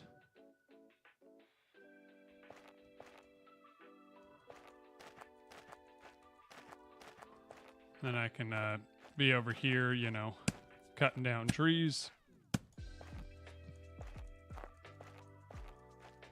Watching the sunset.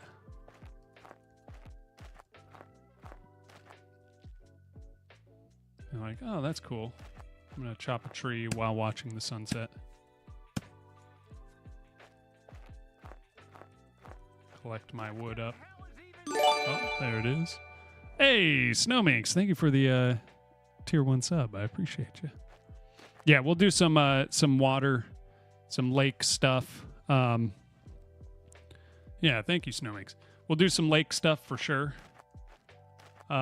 Because that's what it's like in my other game that I'm kind of emulating here. So, you know, it's nighttime in the woods. We also need to do our... we need to, do our sounds. Because right now there isn't really any ambient sound, which there should be.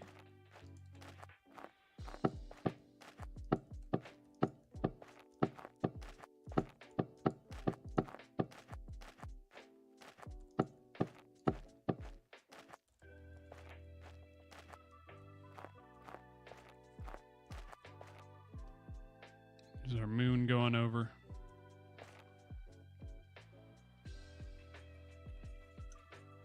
Snow would actually be pretty fun, but it's not really going to fit with the, well, maybe up on the mountains. But the game itself, maybe there would be areas that are more snowy. Oh, that looks good. I like that.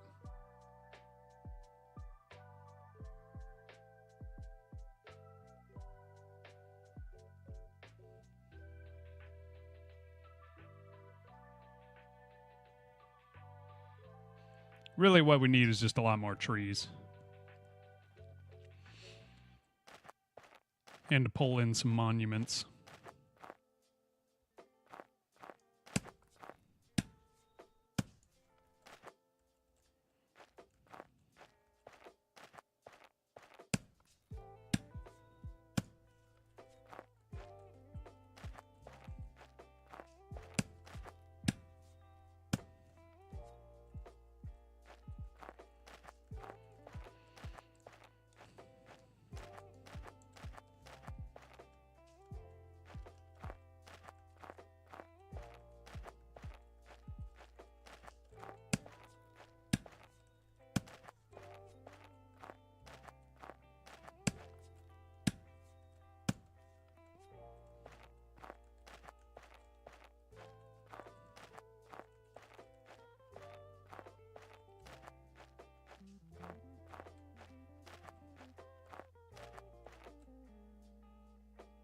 I do love watching the sunsets in this.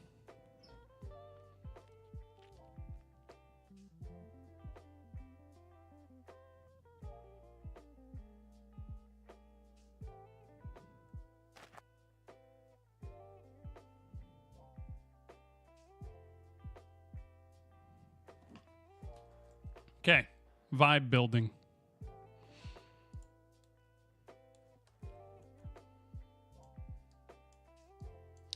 Need to find a better way to place trees. Maybe there's a way where I can just do it where it's like, would I have to build a tool that, like, when I left click, it places a tree node?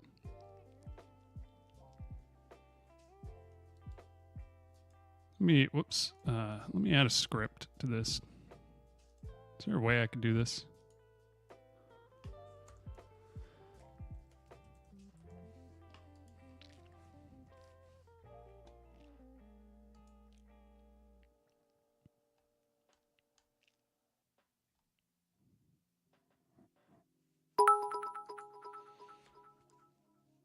Meow, meow, meow. It is beautiful, yeah.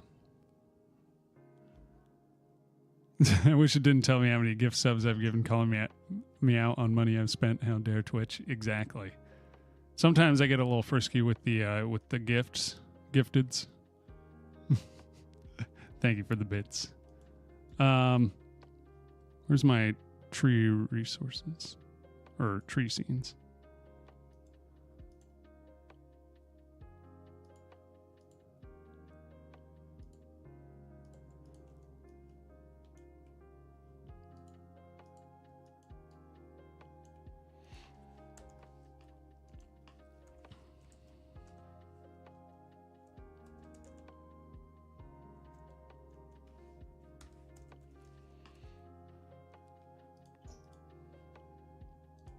Can I just do something like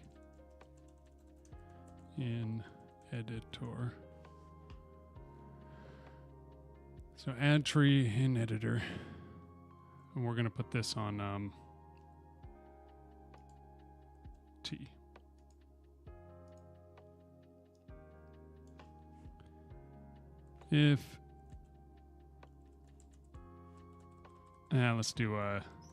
Let's go to GPT for this because I'm not sure I exactly know what I'm doing here.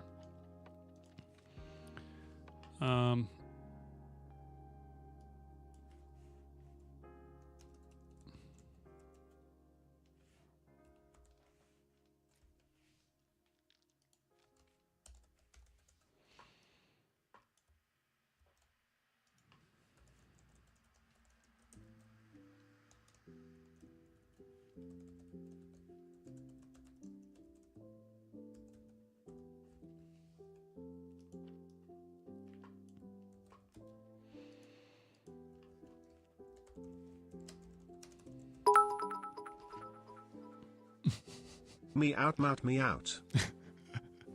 Me out. Perfect.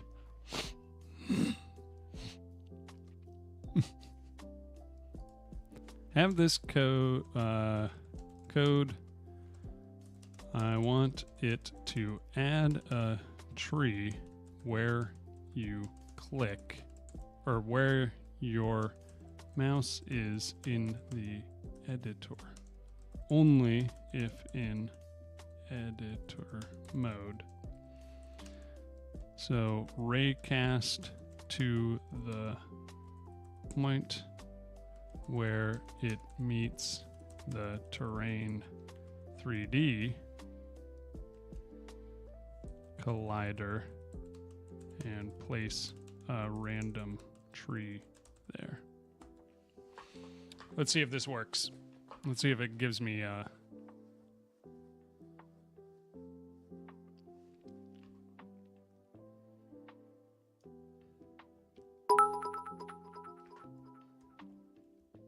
dancing pixels.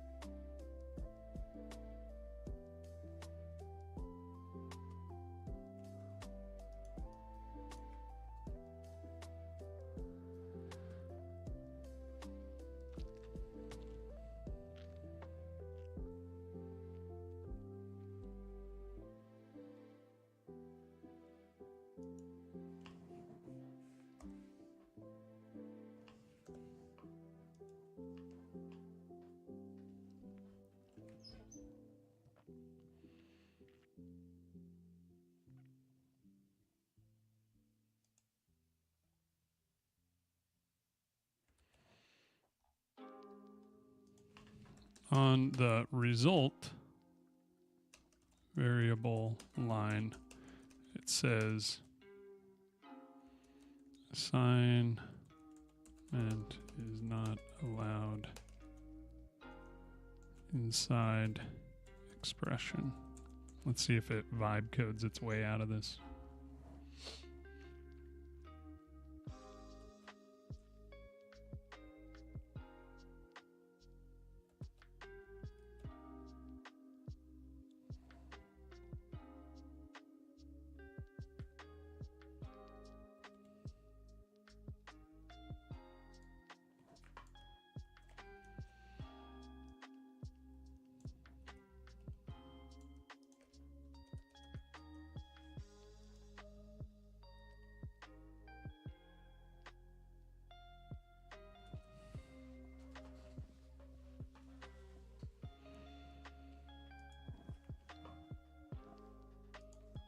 Still says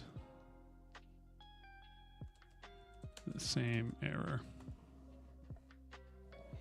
Buttermilk Pancake, what's up? No worries, Snow Mix.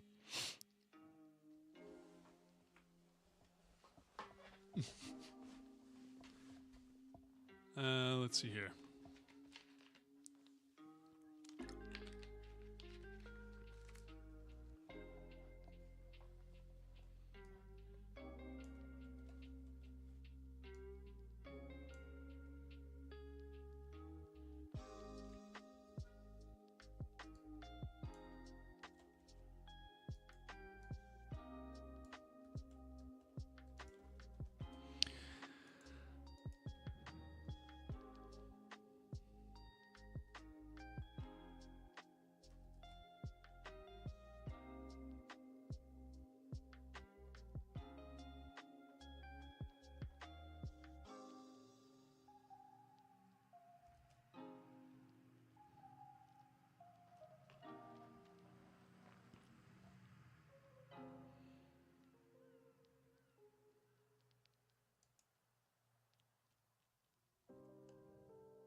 Okay, posture check. I think I already did the hydrate. I'm going to do that again.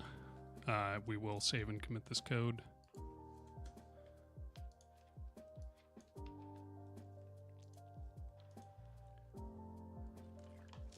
It is very stupid in Godot code. Sometimes it's actually not too bad, but then it, you know, it's just like anything else. Living my best life, man. Good to see you around. Yeah, good to hear, brother. Yeah. I'm having fun making this.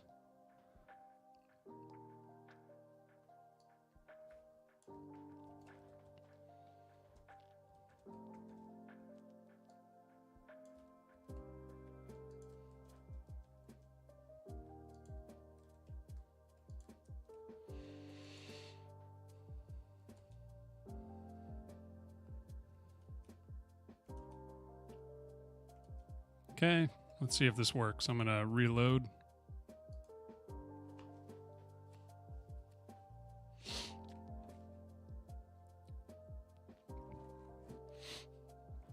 Been doing procedural generation lately, so fun. I'm going to have to learn how to do that.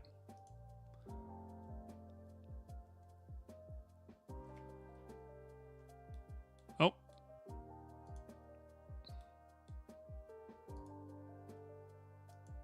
Maybe I need to change my, let's see, project settings.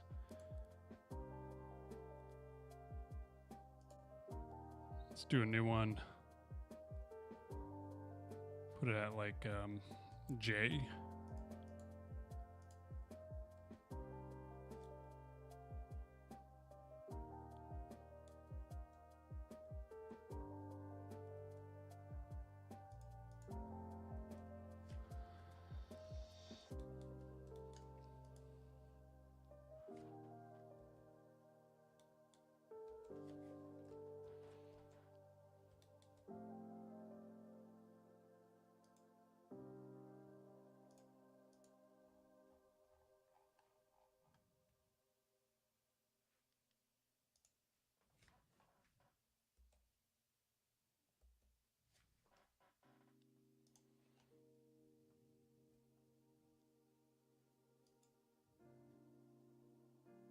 Oh, mouse button.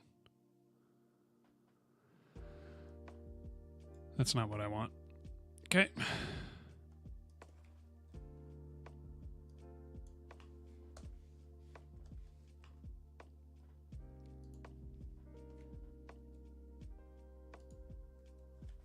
Okay. Add tree in editor. Okay. Viewport, get camera 3D. Project ray origin event position.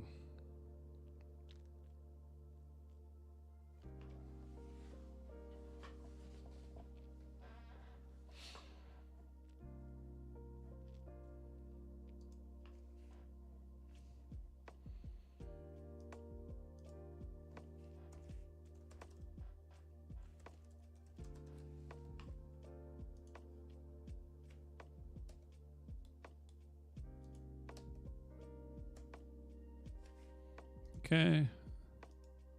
Editor camera.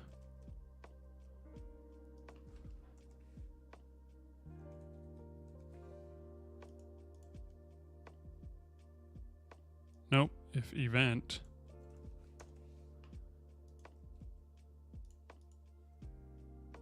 Whoops. Not what I want to do. Go back to here.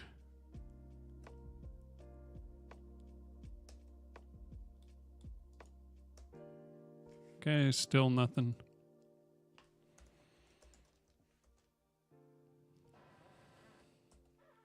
Clicked.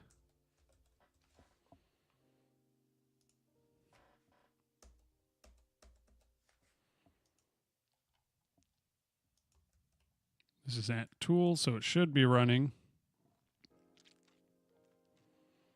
Might have to maybe reload.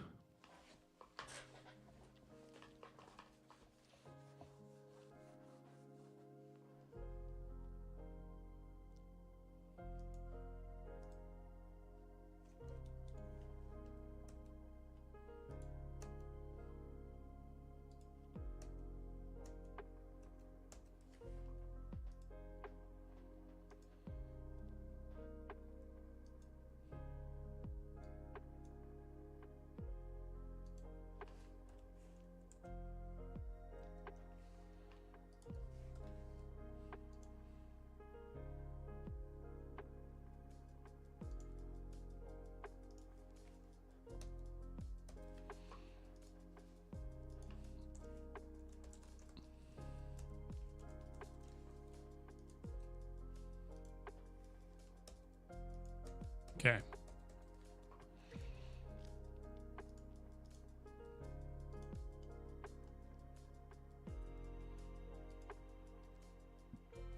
It's not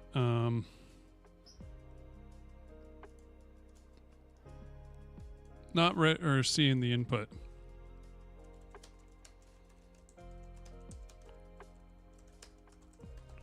I'm gonna look up how to get input in editor.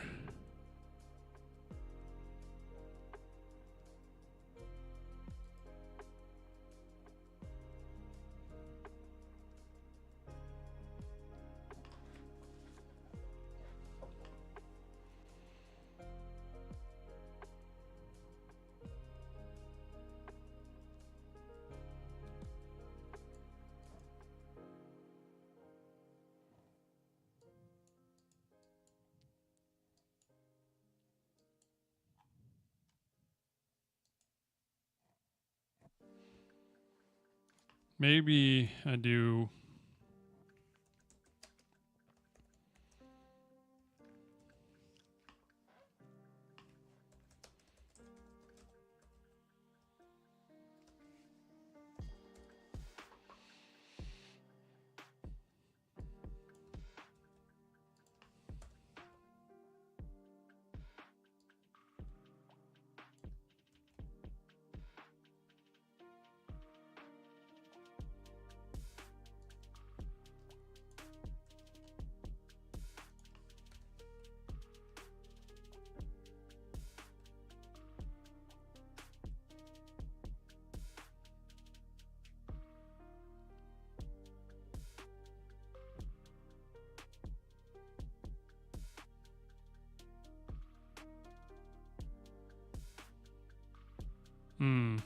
Kind of need. Wait.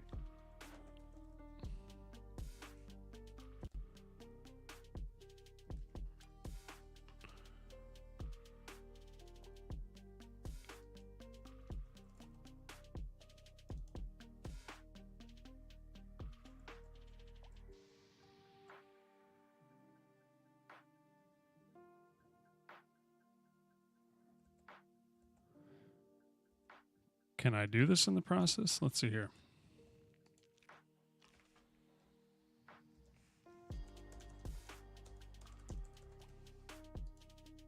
Let's see if this does anything. Reload current project.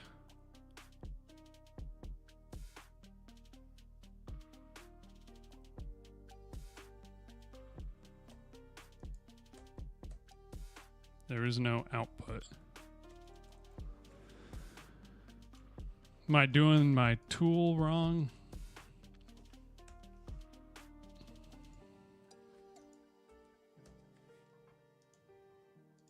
It's not a class name thing.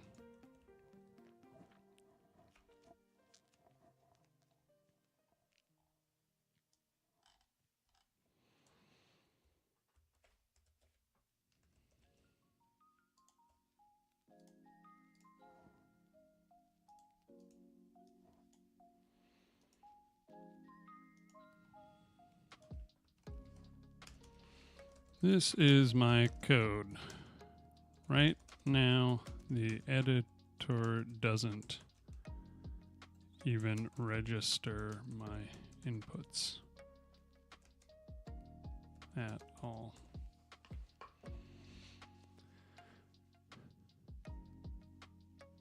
Input, run in the editor for scripts. Input, okay.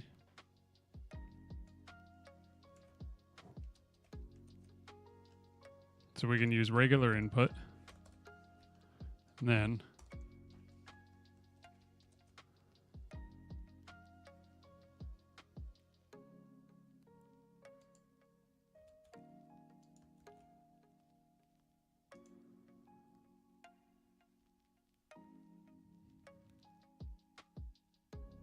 reload again.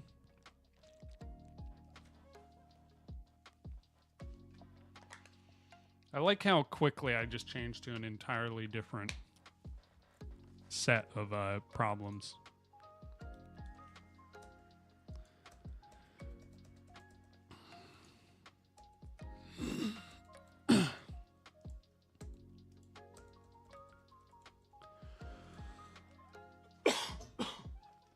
Still nothing.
Okay.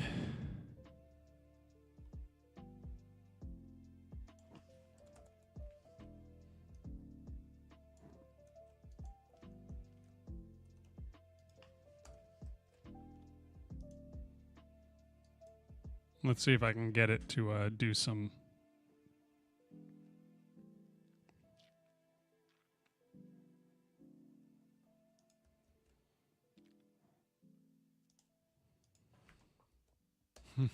Still nothing.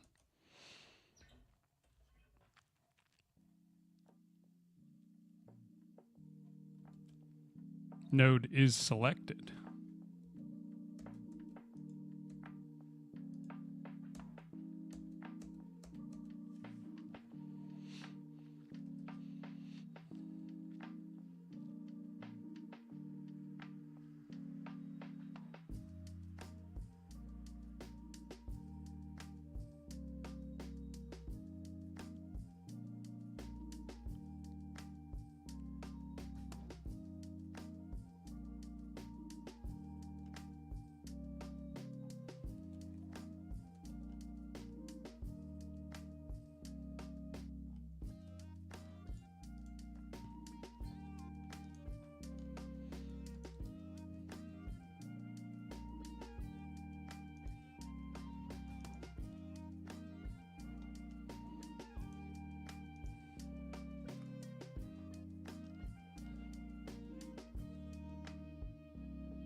Let's go to here.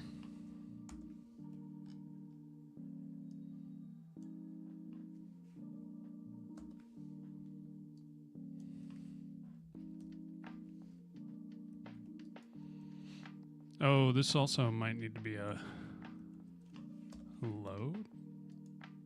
We can try it like this.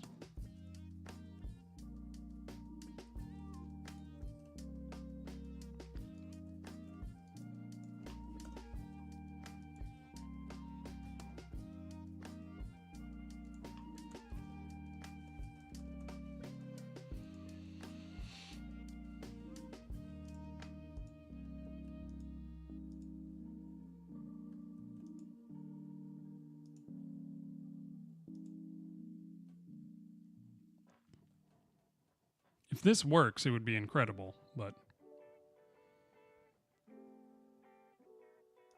not holding my breath. Yeah. It really just doesn't. Let's do a new chat.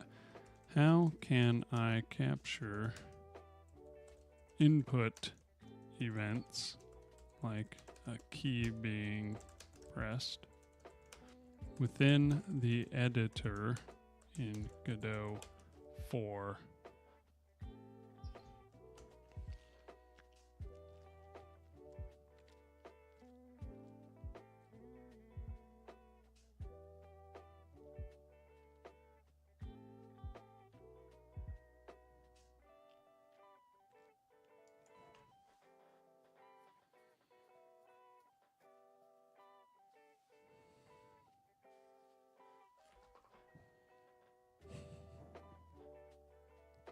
Try so hard to use AI at work because they want us to, but it's so bad. Yeah, it's tough. Sometimes it's okay. For certain things, it can be actually pretty nice, and then most things I've found it's just ugh. Now maybe like cursor's different. Jamin's a big fan of cursor, but he already knows what he's doing, so he can see when it's doing something wrong.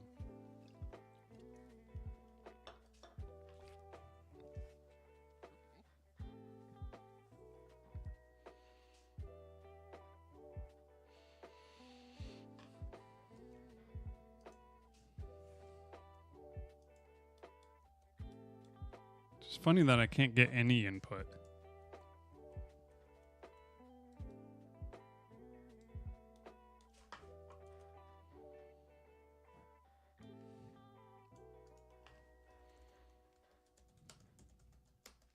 In capture input in edit or input event in editor at tool Godot 4.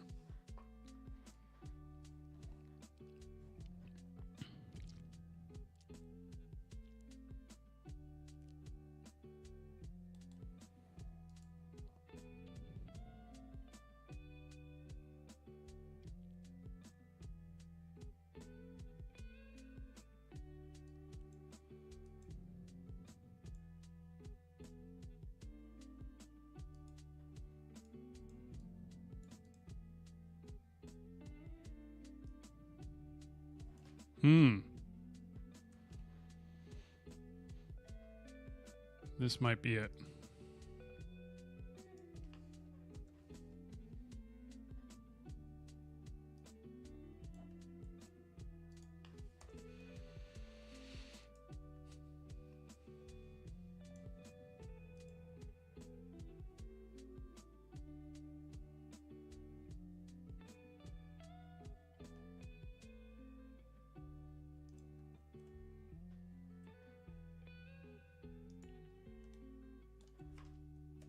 Hey, it prints hello.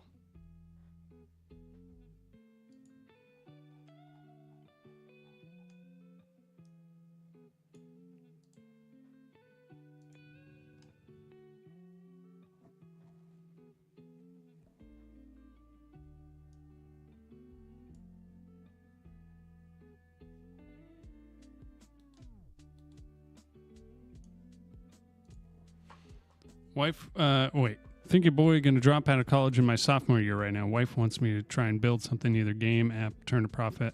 Have about 2 years of not being able to work due to our circumstances. So 2 years of paid bills to focus on something while I handle what we got going on. So you have 2 years of runway basically to be able to where you don't have to work.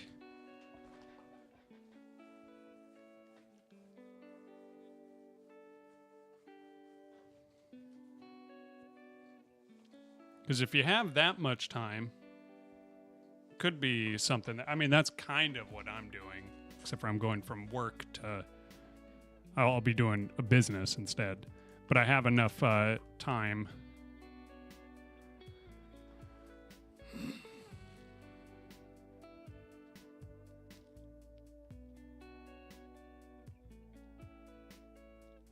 So that printed hello. This did not work.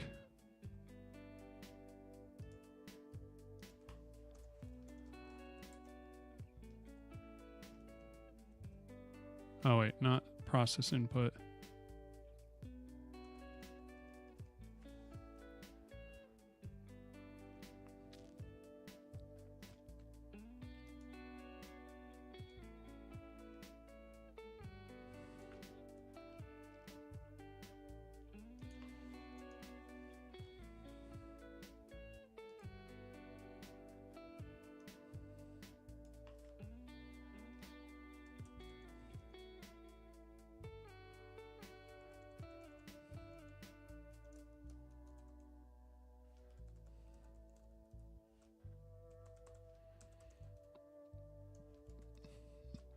Where is it?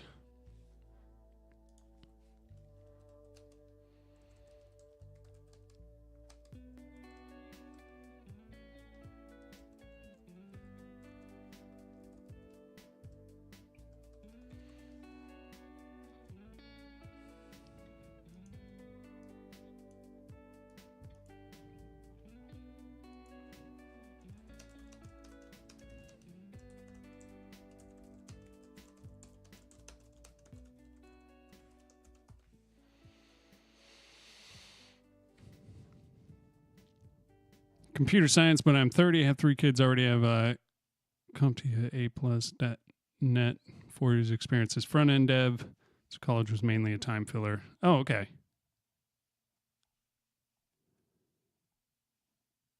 2.5 years of cushion. That's pretty nice. Take a risk and have you build something. I mean, if you've got the cushion, then you can take the risk. Like it's not as big of a deal. The risk isn't as big.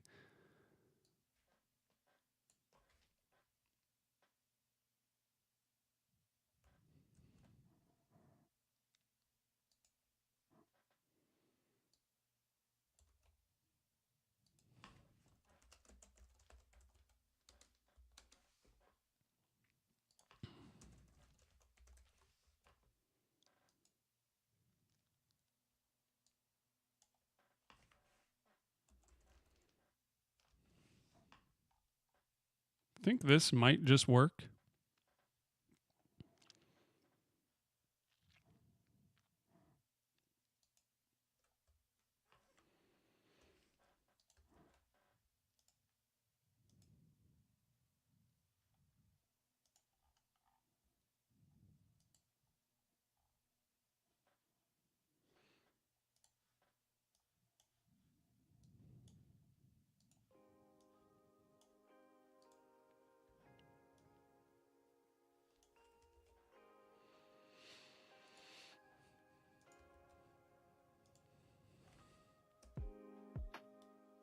Okay, it printed hello, but it did not print clicked.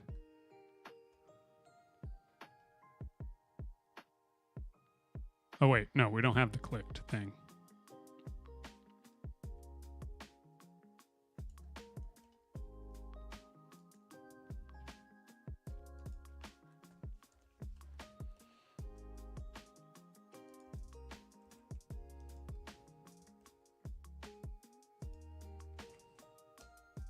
Okay, it's printing clicked. It's not printing result.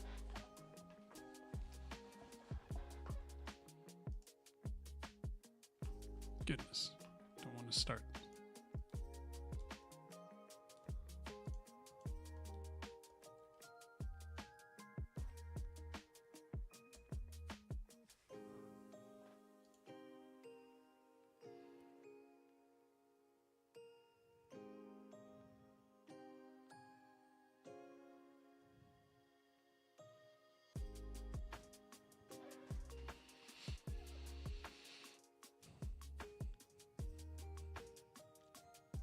Editor camera, project ray origin, project ray normal,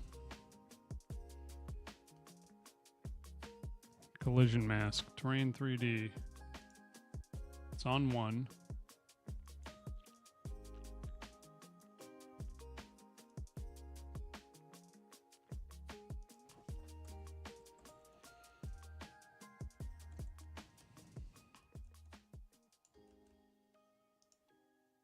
Keep hitting start.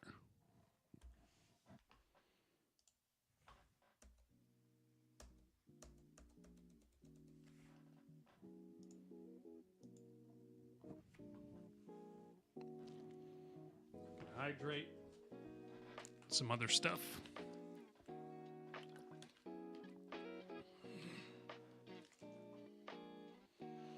Don't want to move, so I never applied to big companies. Oh, okay.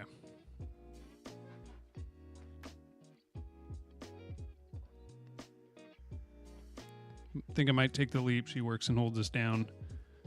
Oh, yeah. Not often wife backs drastic measures in order to try to achieve something. That's true. That's pretty nice.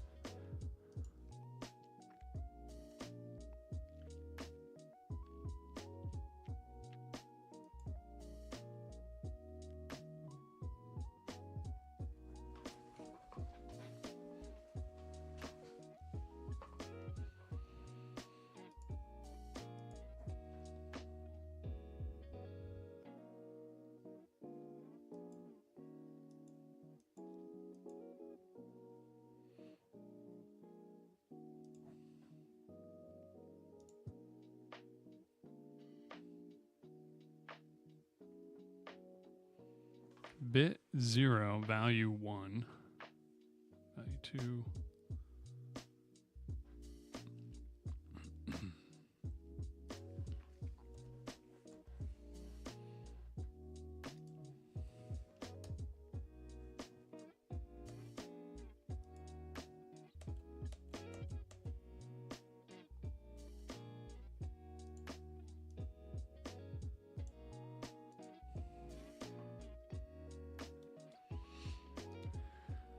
So it's result, it's not hitting.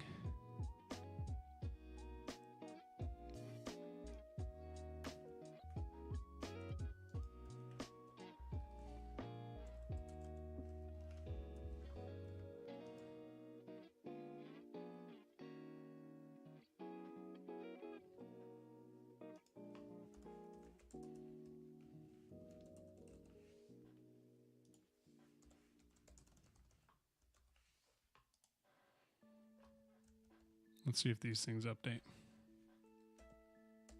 No.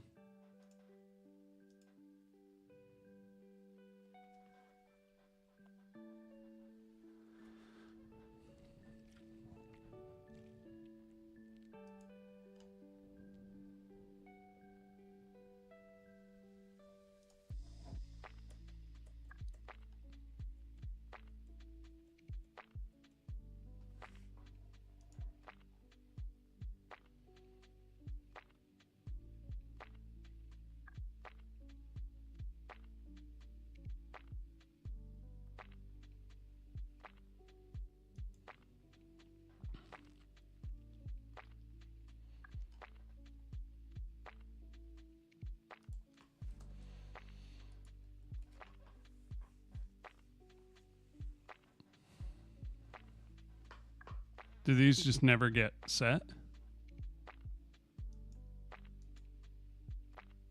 These clearly don't get set.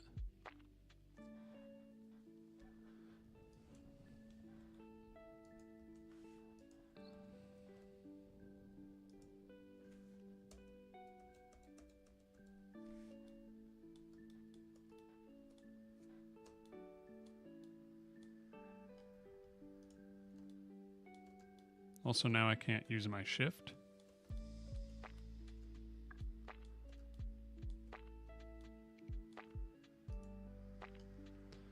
Okay, I just don't think this is going to work.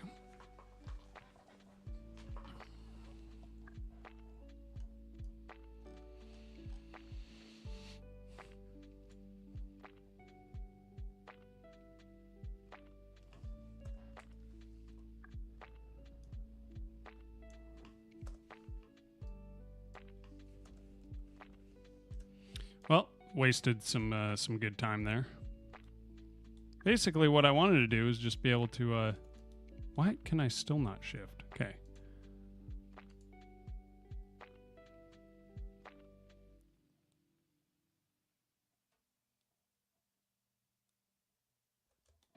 There we go. What I want to do is be able to just drop trees wherever I want without having to drag them around.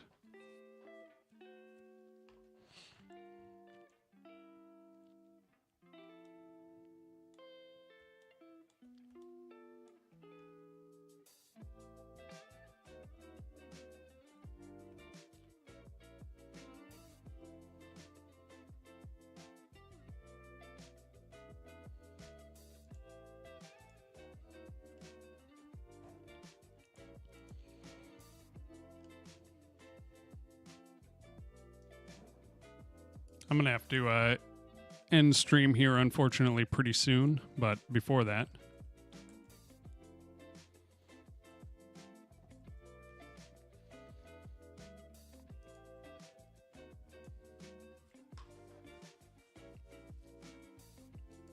I want to check some things.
So early, I know. This whole week I have to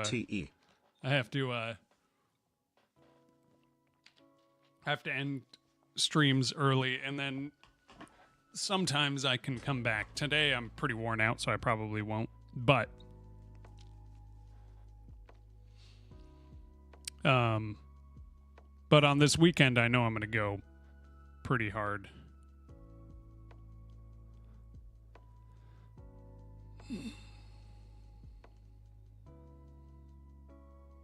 So how can I get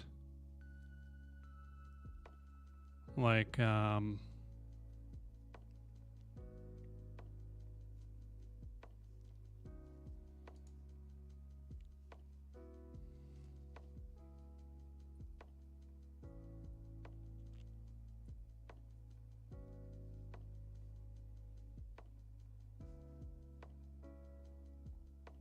can I get the height?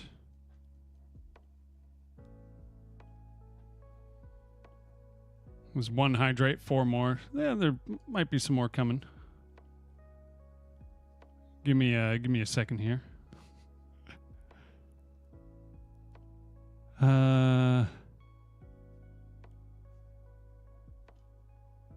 How can I get like the height at a certain...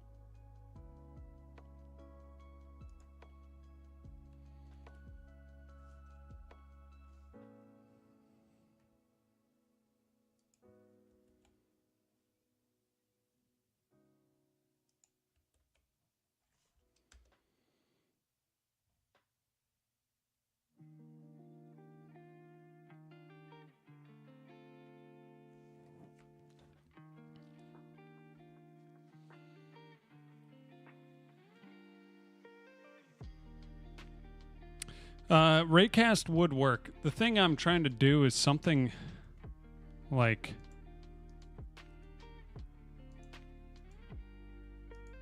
I want to be able to add trees to this scene fast.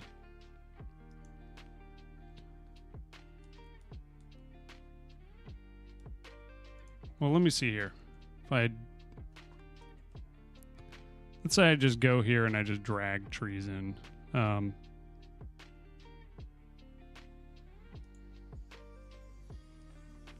So I can do this, and then that puts that at a height. What happens if I do it up here? Oh, then we get this thing.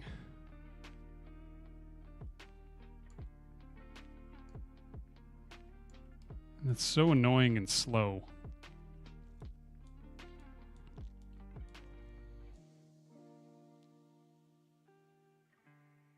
It's like, oh, hey, let's put this up here. It's like, no, just put it somewhere where I want it.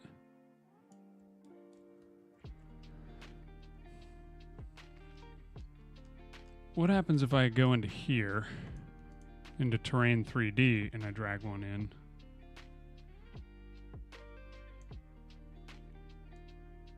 No, that's not going to work either. Terrain 3D.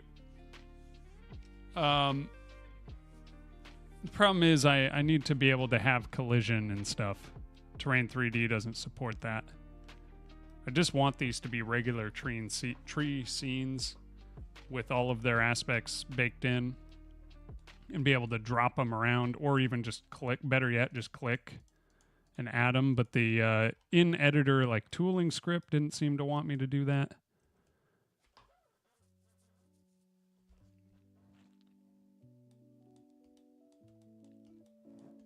Spatial add-on.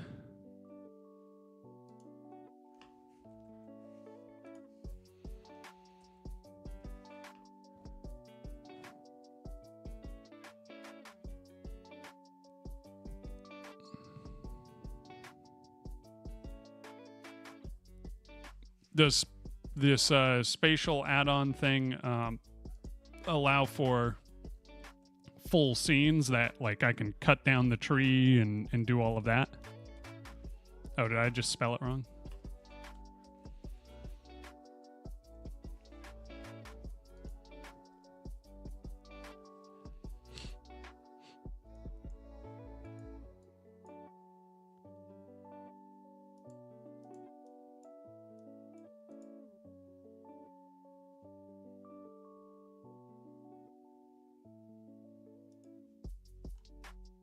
Because Terrain 3D has foliage, but the problem is it uses like multi-mesh,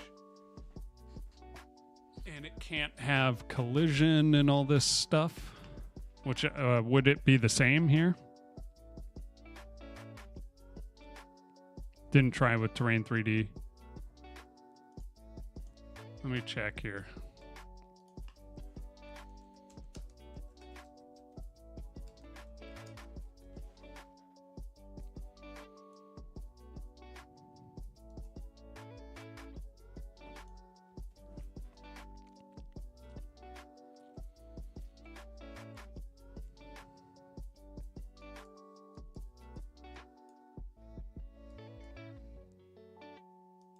Single player plugin. Finite medium sized scenes.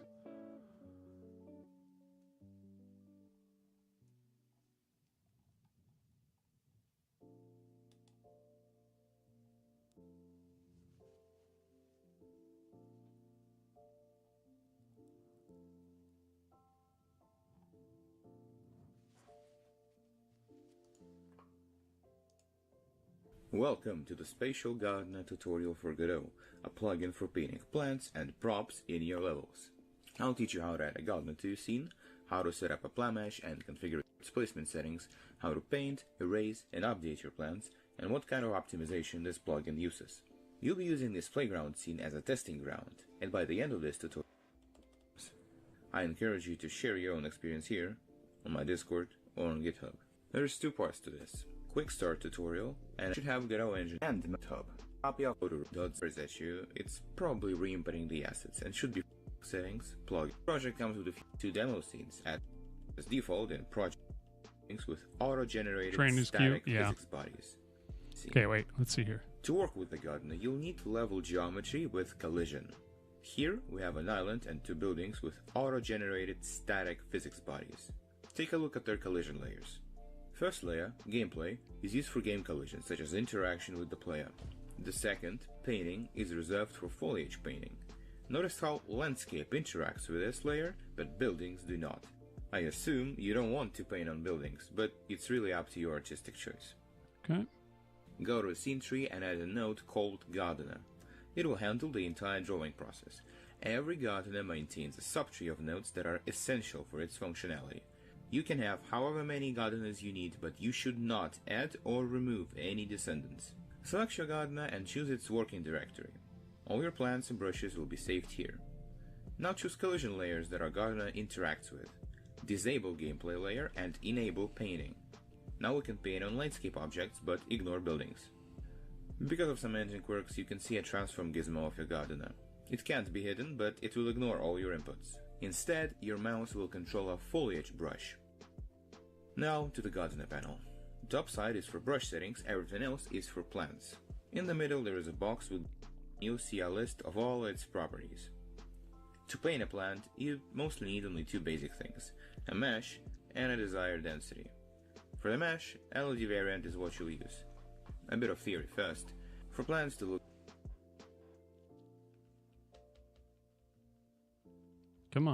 good, they need a lot of polygons and high-resolution textures. There's usually hundreds if not thousands of plants in a level. Multiply these and you get a molten graphics card. But we rightfully assume that players can't see that well in a distance, so it's fine for faraway plants to have. We'll make, depending on the demo, play LOD.mesh. You should text the density. Set plants per 100 units to something small like 15. It defines how many plants to place in a 100 by 100 unit square. This number is very approximate and can be off by around 30%. Not to mention circular brush shape does not account for corners. So, to get the feel of the density, you really should play with this number a bit. Problems may arise at low density and small brush size. If you have obviously too many plants, what's up? Try increasing the brush size. We will use something like 75. You can also drag the right mouse button to quickly set it. Now let's paint. To 100 and zoom your camera in and out. Observe how the tree meshes change. Collision. Collision. If you click on LOD variants, you'll see two properties in fact, mesh and spawn spatial.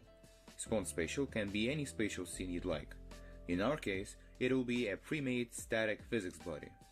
Find body plants tree pine dot scene and drag it over spawn spatial for each of the variants. Collision shapes should appear in the editor. Finally, clean up any overlaps or weird placements and let's move on to bushes and grass. Is that spawned spatial just for a collision shape? Add two plants, select the first one and add two LOD variants for bushes. Set their density to 100. Because if I can have my trees exactly as they are, where they work, and you can cut them down and gather wood, then that would be nice. So I might have to look into that. I don't have too much time left here, so I won't be able to really do much. The only other thing is I could scatter them, procedurally or whatever. or I can just manually drag trees around.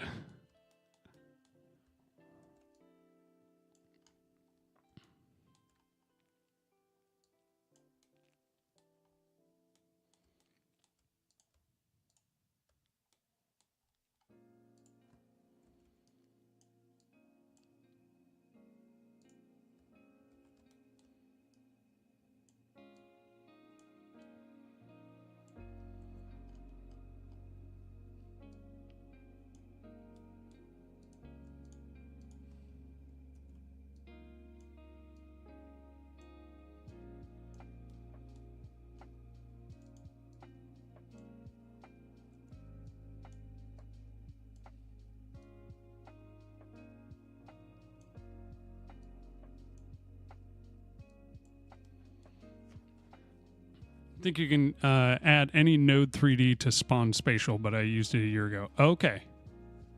You can add scenes too. See, that would be nice. Obviously, this map will be pretty dang big, so it might...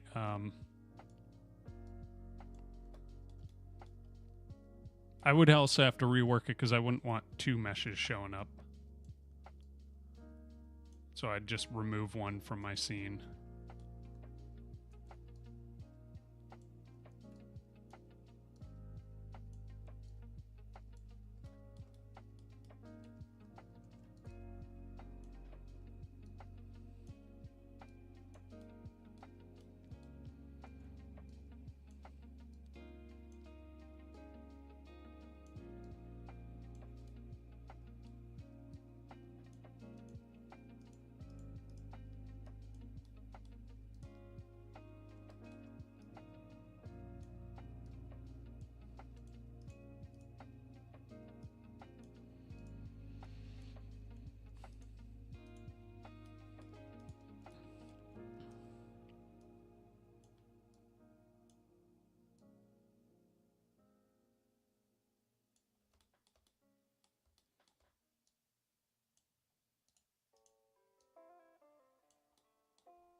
Or optimize that on the foliage part of Terrain 3D. Yeah, that's the only thing. I hope they do a new add-on like Sky 3D as a companion. Yeah, that would be nice. Planning on combining all the projects into one? Pretty much, yeah. That's the basic of it.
Let's just make this look a little bit better around the main starting area so we can get our vibes down.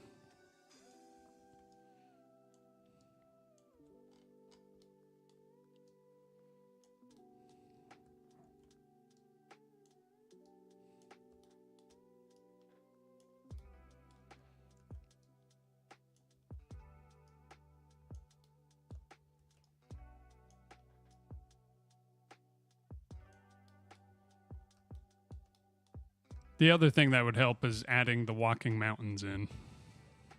That would definitely help.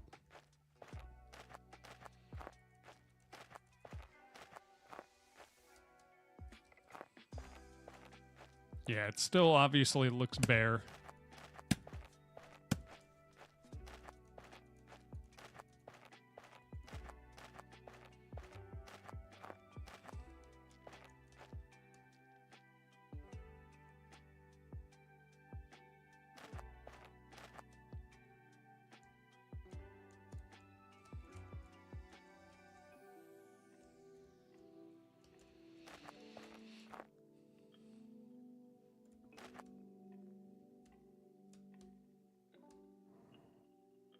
Yeah, we got some jumping.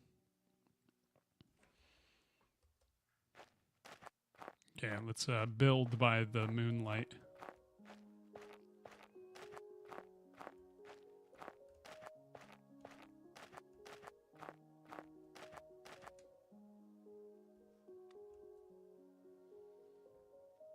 There's the moon. Okay.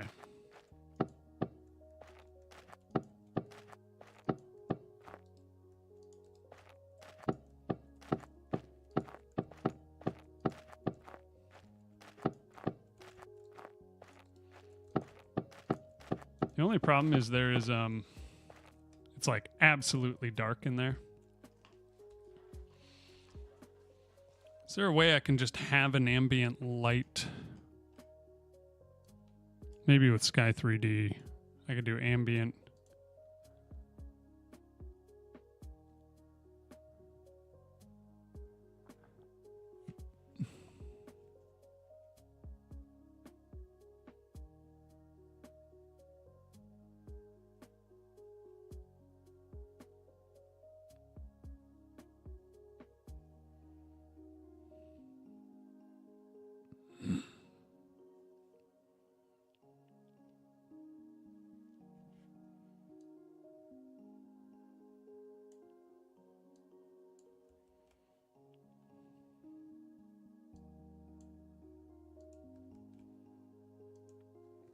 Okay, so I just boosted it like crazy.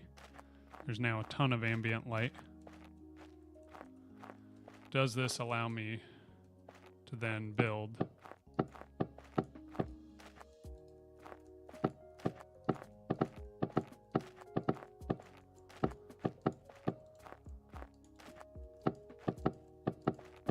Nice. Okay, so you can still see. Okay, so obviously we don't want that much. But maybe like 2.3. Let's see how that looks.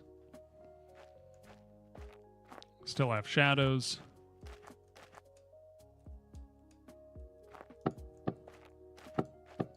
What happens when we wall everything in?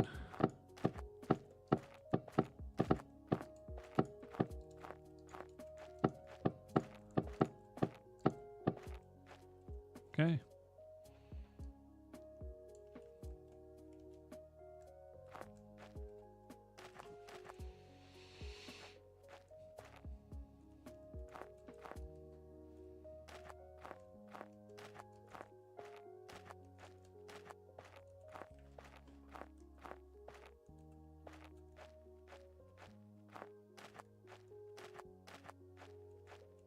Does make the grass look really bright even underneath.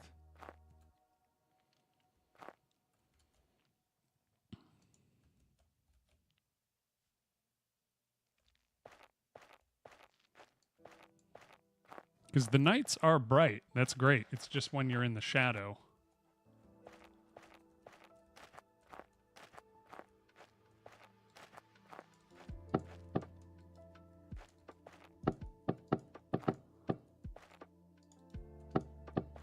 Here you can still see pretty well.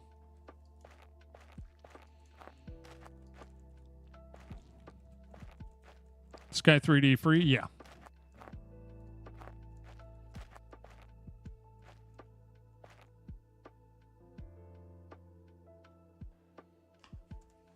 How does it look outside when the sun's rising? It's a bit much still.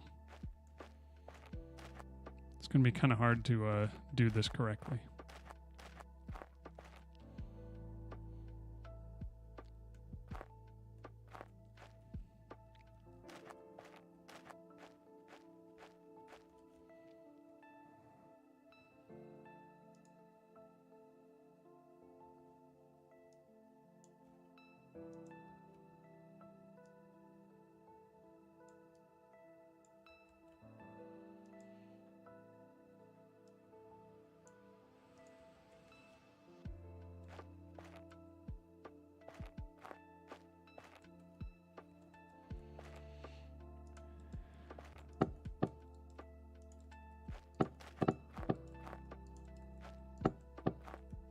Okay, that's not bad. That's in broad daylight, so it's not full dark when you're inside.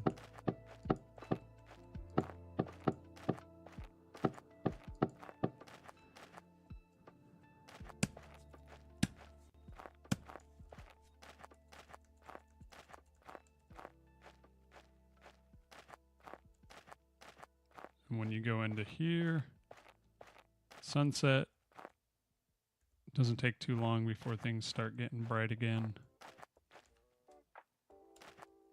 Okay.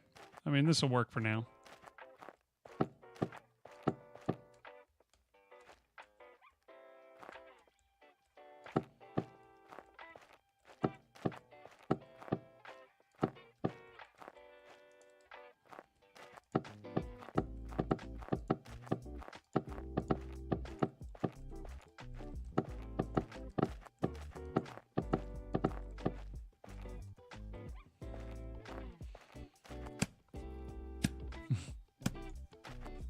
Can cut that.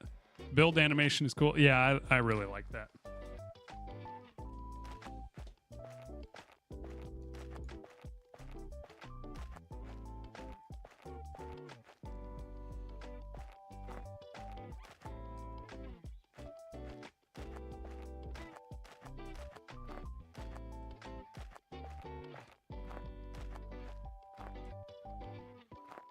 All right. Well, unfortunately, I do have to bounce.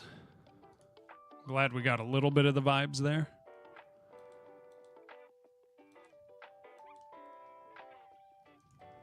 Let me find someone on raid or Twitch to raid.